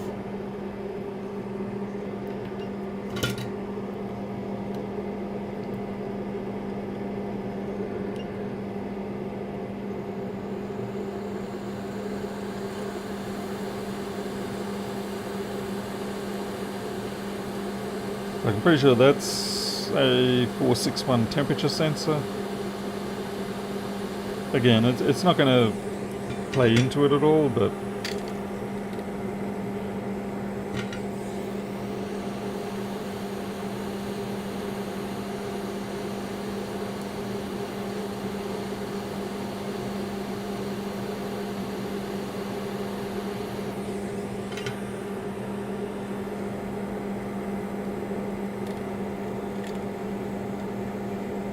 if you want people to have backups, the only way to do that is to basically force the backups to happen without their knowledge.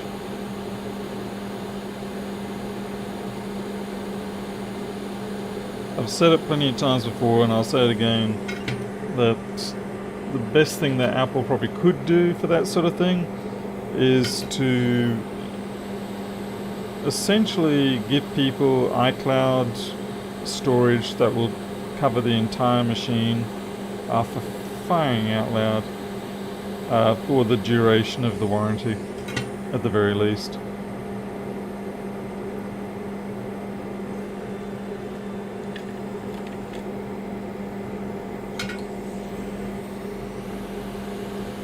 This one here is a particular pain. I need to get more stock of those.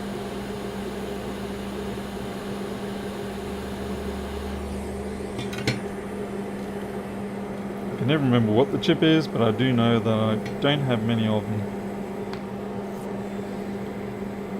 That is without me looking at the board view.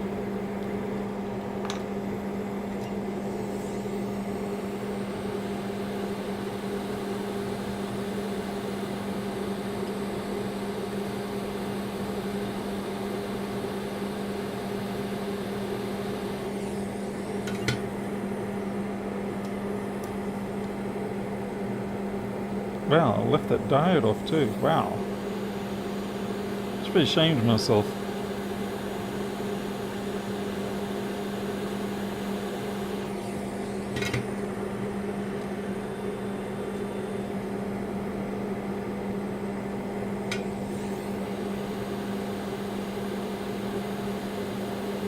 No. That was a little close. Hey, Sudi. Let's see. There, no stuff as far as I can tell. I'm not sure about those two down there. Yeah, they are. No stuff. Alright, I think we're back to normality. Like I said, it was very poor level of professionalism there. Anyway, let's go find our RTC.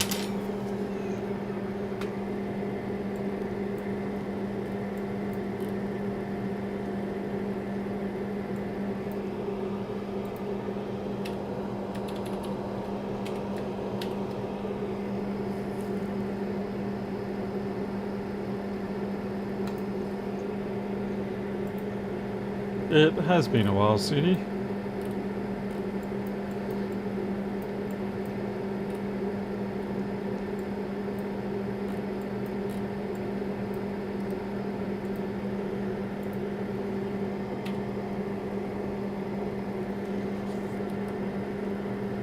Yeah, we need 3v3 G3 hot.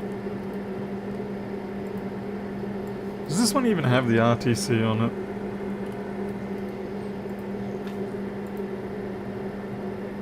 Looks like everything's coming from G3 hot and we don't have G3 hot.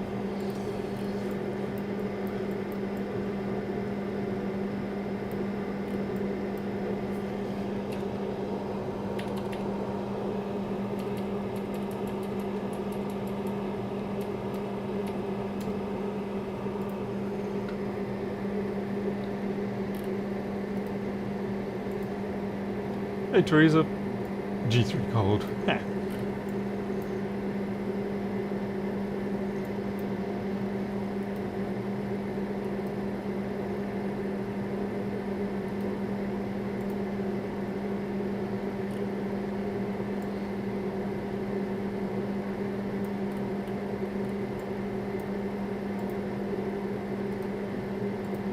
Oh, I was on the right one.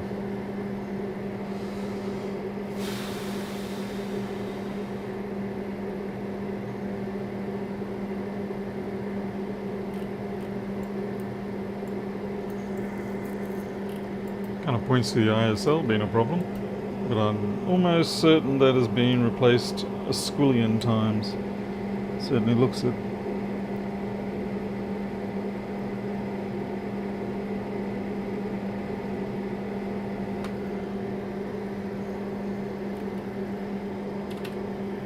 Looks like I have been digging around here in the past as well.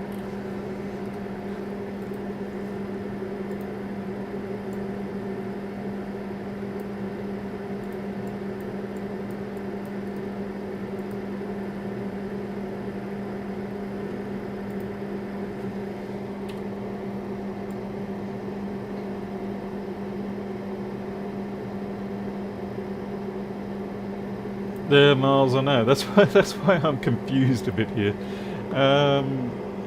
It's kind of one of those weird bootstrapping situations where, you know, we need G3 hot.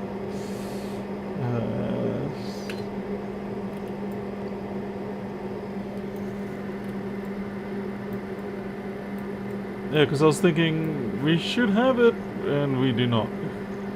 Okay, so we'll look at R7020 and we'll go from there. I'm glad to see that I wasn't completely out of my mind.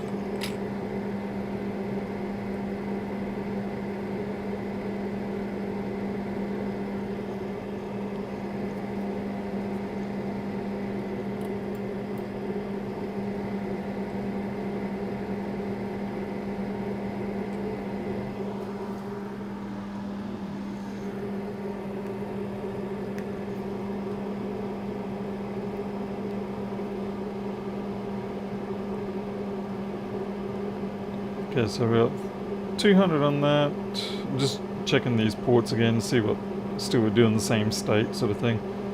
There, so we definitely still have the quirk that the is it?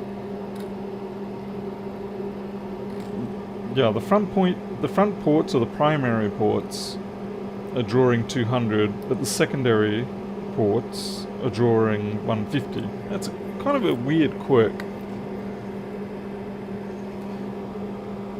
We'll plug into the primary port and we'll see what we've got floating around. How's the card working? Sudi, it seems to be doing alright. There was the issue that I had to disable the IMO MMU on the board. Fortunately I could do that just as a kernel parameter rather than having to rely on the BIOS. I think there's a little bit more CPU consumption. Yeah, we don't even have anything there. Nothing. Jesus. Where's all the power gone on this board?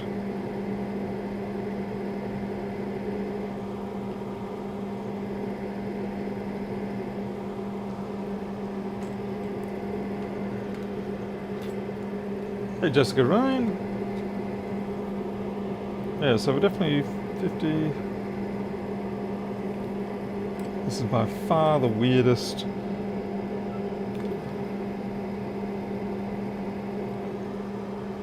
Okay.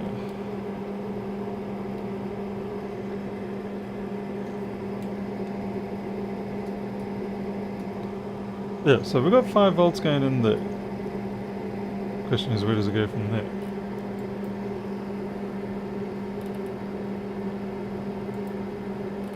So it goes into Q3200, which naturally, of course, we can't test.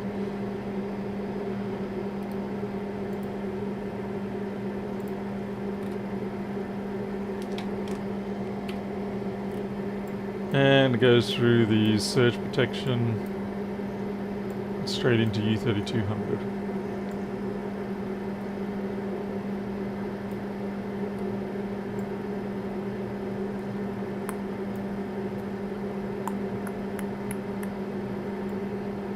And 7.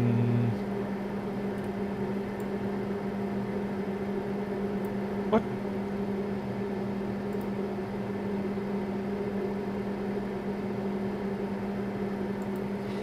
It can't really be a faulty component around that area because it's affecting all of them, and it's affecting both left and right the same way. It's truly most bizarre, this fault, at least so far. No doubt, if it ever is worked out, I'll be like, oh, duh, that was obvious.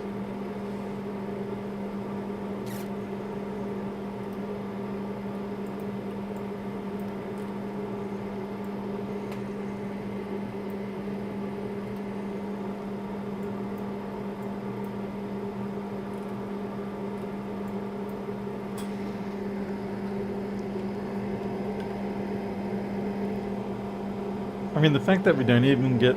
Have I got a short on PB bus? Could it be that the whole time? Did I miss... Surely I didn't miss something that obvious. Nope, do not have a short on PB bus.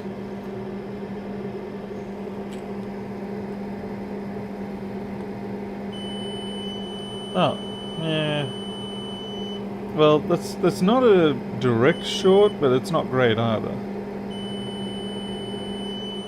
8.7.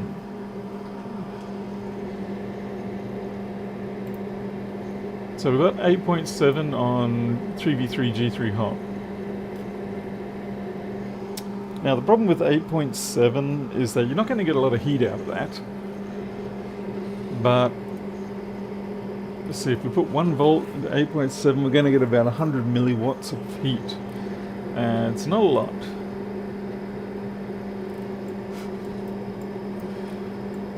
And there's a lot of things that, yeah. Just trying to find something big and juicy for me to attach to.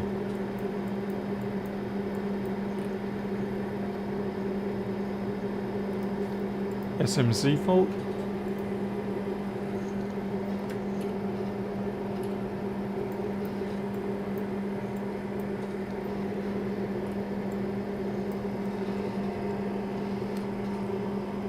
It would be a rare thing, but it kind of looks like I might have already touched the SMC.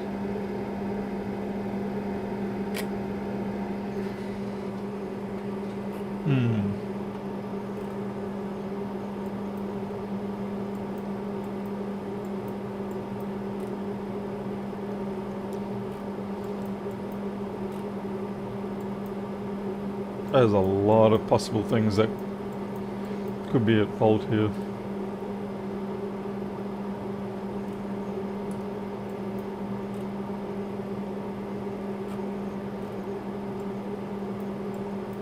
So I'm just going around trying to... I really do not have something good and chunky to attach to. That's annoying.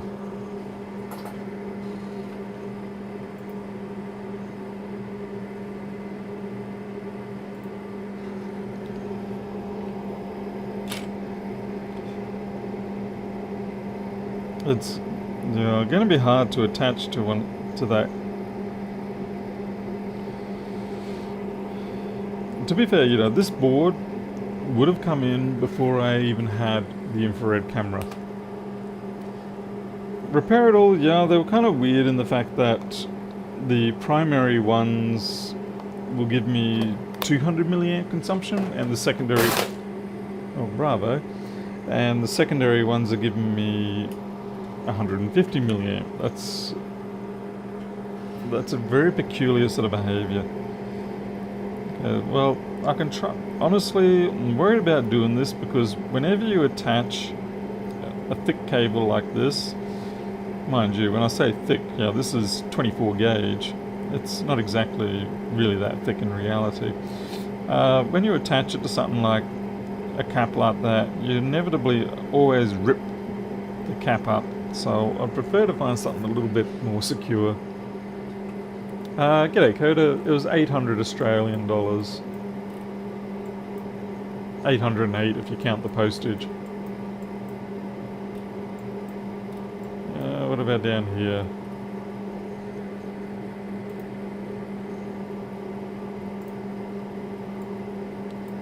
So we've got a test pad down here we might be able to grab onto.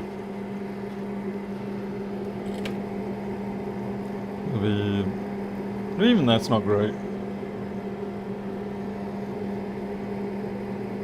But, putting that on there, at least, is a little better than putting it on a cap.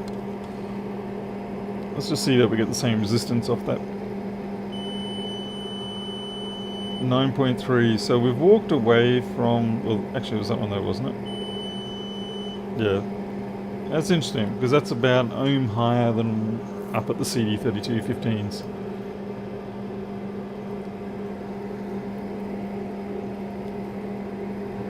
I like the BlackMagic ones because, for one, they work with Linux straight out of the box pretty much. And they're a pretty good company. And it's a quad port card.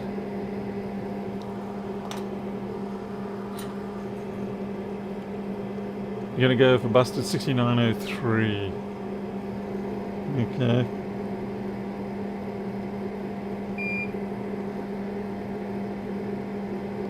I might actually... No, you can't do it that way, Paul.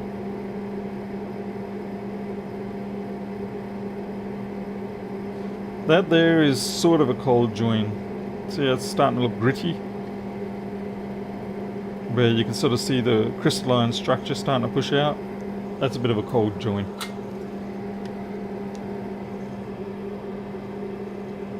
You're a cheapo. Well, which Elgato card have you got? Have you got the quad port one, or... Yeah, what have you got? Because I didn't know Elgato had a quad port. I know they had a dual port.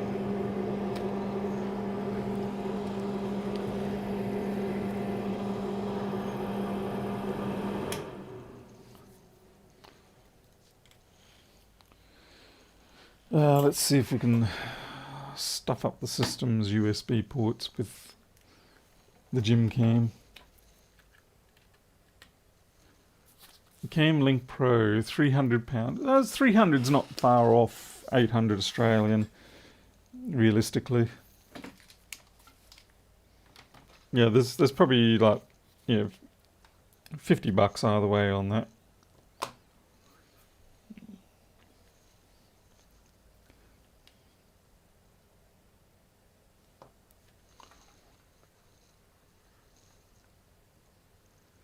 So where are you going? Miles is going for the 6903 or the ISL.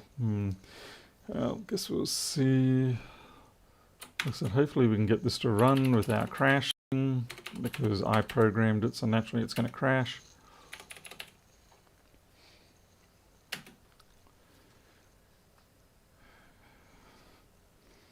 Alright, it's a little off center, but that's okay. I'm just going to push out that so we've got a maximum coverage. And okay, so we've got 300 milliwatts coming up, so that should be detectable.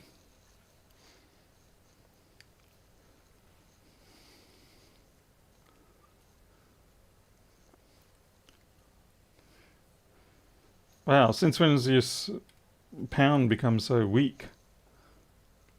Is that a heat or is that a reflection? It's a reflection. Alright, so we actually have heat come up in this ISL here. Not ISL, this CD3215. Or next to it.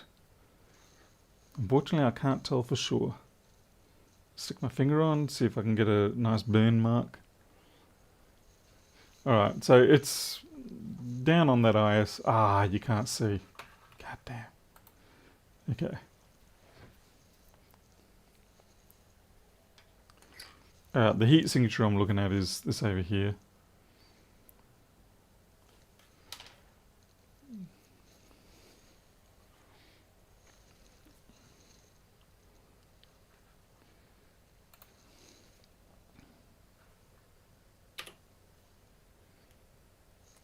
We'll put a bit of alcohol on it. I don't think the alcohol is really going to show anything. At least nothing definitive. Free spray would, but it's still too warm here. We're still over 20 degrees. So something down here. Hey, tradie.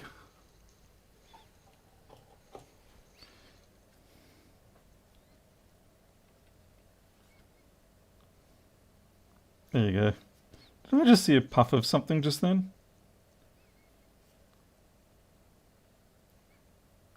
Yeah, that looks like one bad CD3215.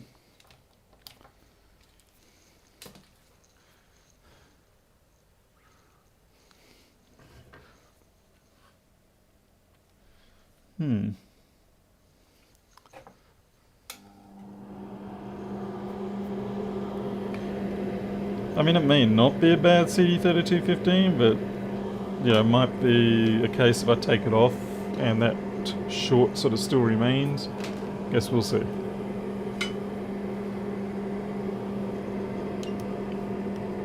What's frustrating is that I know that all of these CD3215s have been replaced. So this would be a faulty one, which sadly is a little too common. And come to think of it, looking at this one, it looks like one of the fake ones.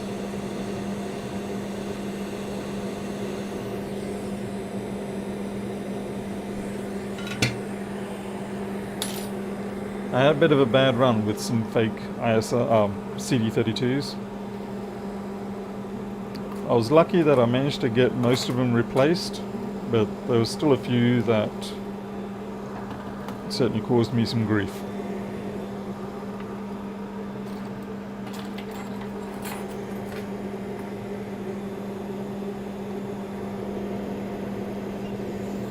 Anyway, Coda, yeah, with the board, for me, you know, the $800, I mean, I'd rather not have to spend that, but with the sort of work that I'm doing, with the people that I'm working for, or doing jobs for, having, you know, the $800 to spend, it's a tax deduction, so effectively it works out more like $600.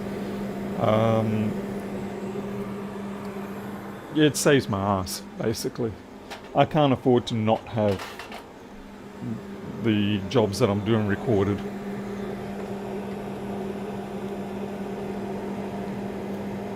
That's basically what it comes down to. I could have sworn too, though, that I went through this process before. I'm just going to check that resistance, though.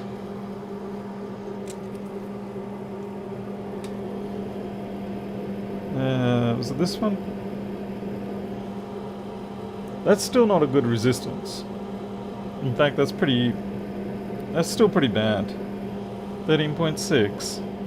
That's not good at all. That's very low for that rail. Great. The fun thing is I don't actually have... Wait, I might. Stand by. 0.34 I should have as a diode mode on it. According to OpenBoard data, that should be 0.34. Hey there, Tony. Coda, it's not really it's more a case of...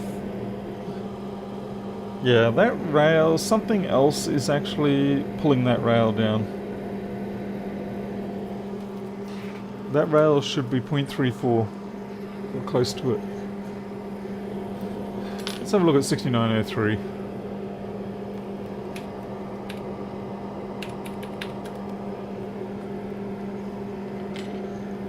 Yeah, it's not really a trust thing, it's more a case of simply having accountability. And 6903 doesn't look that bad.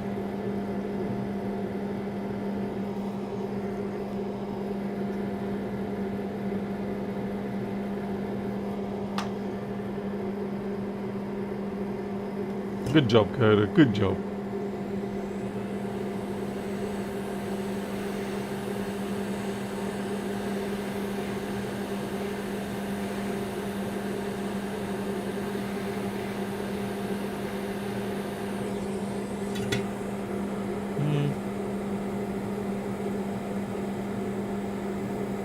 I'd be more inclined to blame that sucker.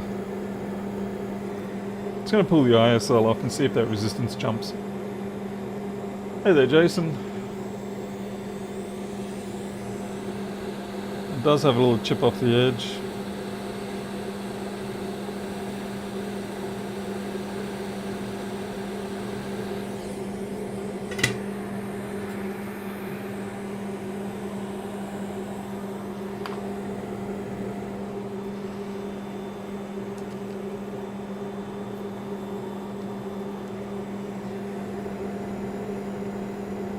Let's test that again. Yeah, it wasn't the ISL.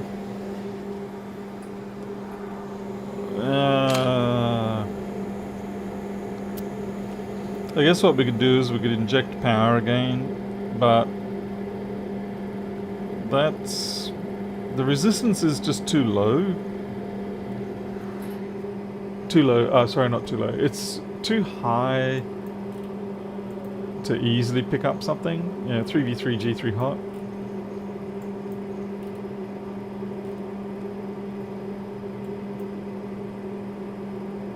Get the parts for your... what? Get the what?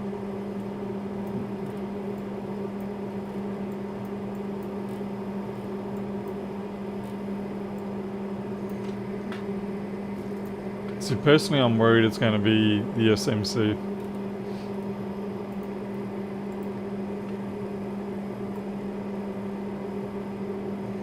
Maybe you meant you got the parts?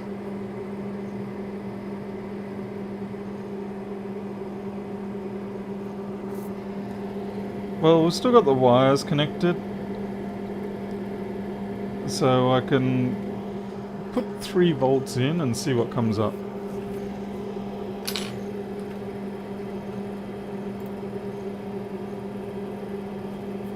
Oh, right. Actually, thanks for reminding me, because no, they have not turned up. I was wondering why that board was here. I was sitting there and I'm like, why is this board still in my workshop? I'm sure I fixed it, but now I understand why it's here. And yes, those parts should have been... oh, that's right, they had to come in from overseas, didn't they? They were like the usual Element 14 Australia 4 to 5 days for delivery type thing.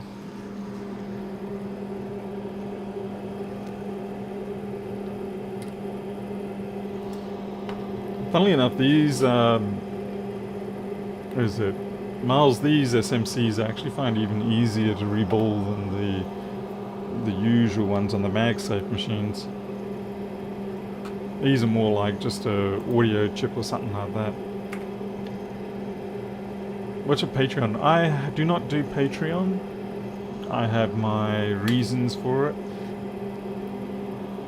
The biggest reason I don't do Patreon is because it tends to be people feel like they're paying you for something that you're yet to do.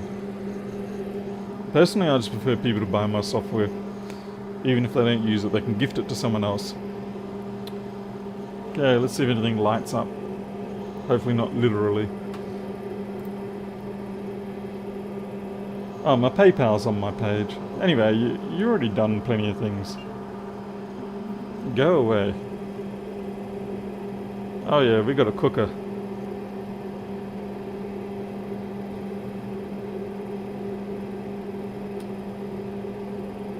You're not that hot though. You're not... okay, maybe you are. You're an angry... I'm kind of curious to see whether the other one comes up. I think this may have been a case of I definitely had faulty CD3215 supply. No, that one's also cooking a night. Both of these are cooking. So that one on the top.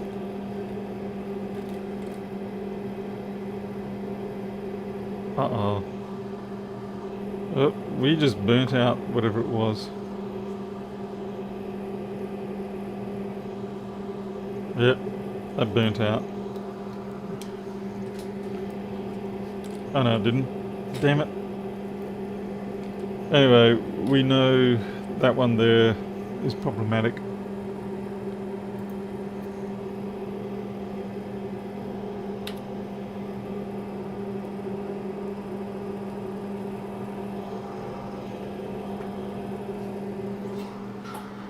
Yeah, so I'm actually starting to think now that I had a bad CD3215 supply, and this was back at a time when I wasn't really 100% sure about, you know, people sending fakes and stuff.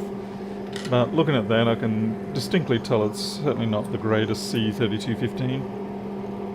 I don't know if I'd call it a fake, but it's certainly not great. Yeah, we're just going to protect that connector.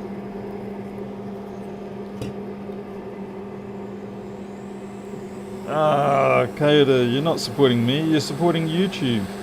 Giving them 30% of your 10 quid. Just don't tell me to become an Arsenal supporter. Anyone who knows me, I'm a West Ham person.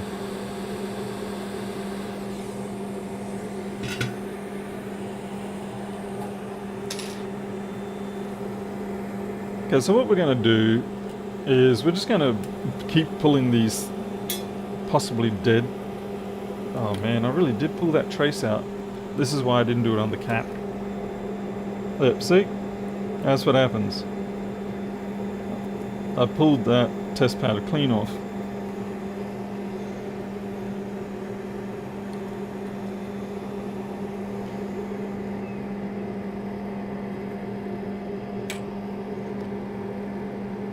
Alright, let's see what the resistance or diode mode is like now. I don't know which one's which though, but we'll try them both. 0.35. Okay, that is looking healthy again.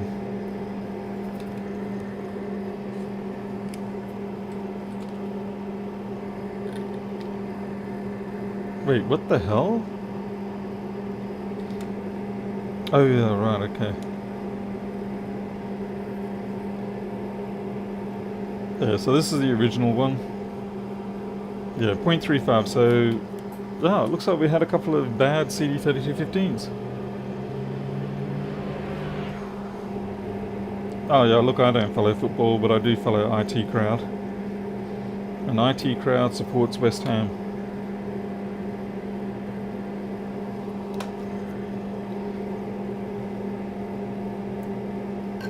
Because the trouble with Arsenal is they always like to try to walk it off.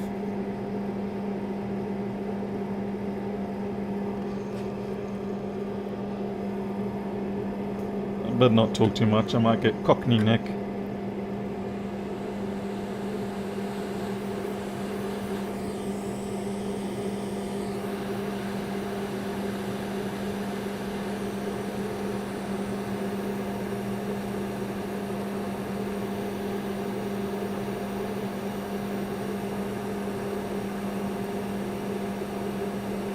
Don't you dare float away, you bastard.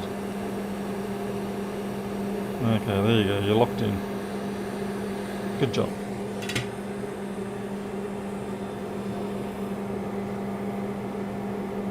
I wonder how many others are a bit dodgy, but anyway, hopefully it's just that one, the two that we had there.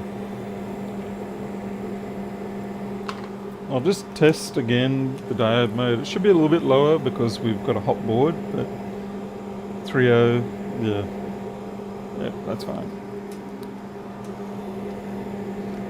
When you heat up the junctions of the silicon, it has a habit of dropping the forward voltage.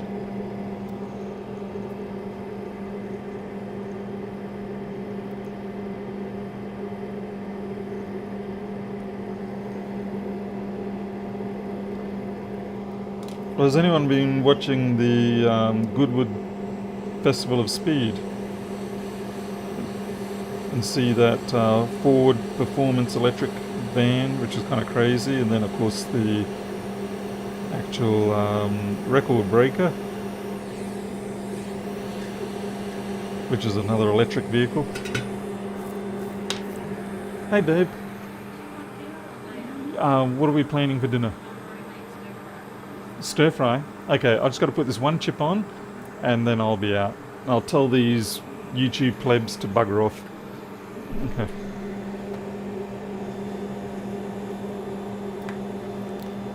Yeah, for circuits like the Goodwood hill climb, yeah, that's basically an electric vehicle's dreamland. It's the ideal scenario. It's the ideal sort of thing for an electric vehicle. Same with the Pikes Peak. But if you get typical racing circuits, they're not quite so suited to the characteristics of an electric vehicle, unless you get something really twisty, like maybe Monza. Is it Monza? No, not Monza. God damn it, brain. I'm focusing on the chip instead.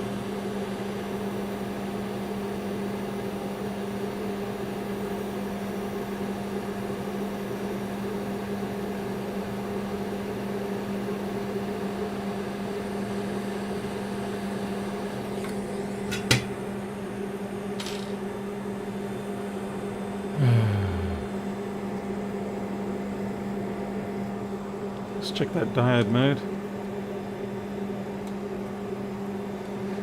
Wait, Rainy was there riding his two-stroke? Really? How is he doing that? I'd love to see Doohan on his NSR again. Oh, that one really took a dive there. Oh, but it's coming up, it's coming up.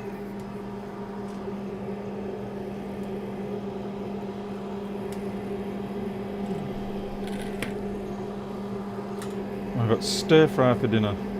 So if this works, or at least gives me a decent result, and I get stir fry for dinner, what a win. Yeah, just gotta put it in the cooler for a second.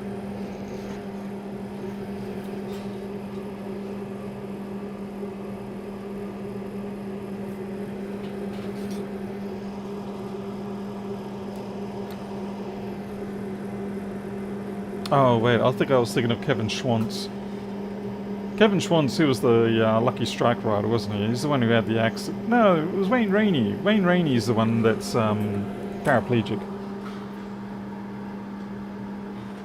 I was watching the race the night it happened. Just low slided off his bike and hit that curb, and that was it. It was pretty terrifying how sort of simple the fall was. Okay, that's much better. So we got 5 volts, but we got no current.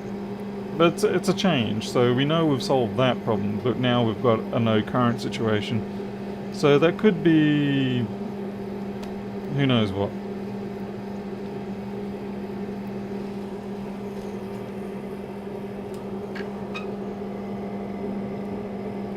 Hopefully my wife won't kill me as I quickly check something. She's gonna kill me. Just want to check the voltages. Okay, 5 volts there. Yay, 3.3. Okay, we do not have this voltage yet again. Damn, oh, I know why. We took the damn ISL off. That's why. Alright, listen, I'm going, but I might be back later, so stick around, watch your email for a notification. We'll continue this later. See you later.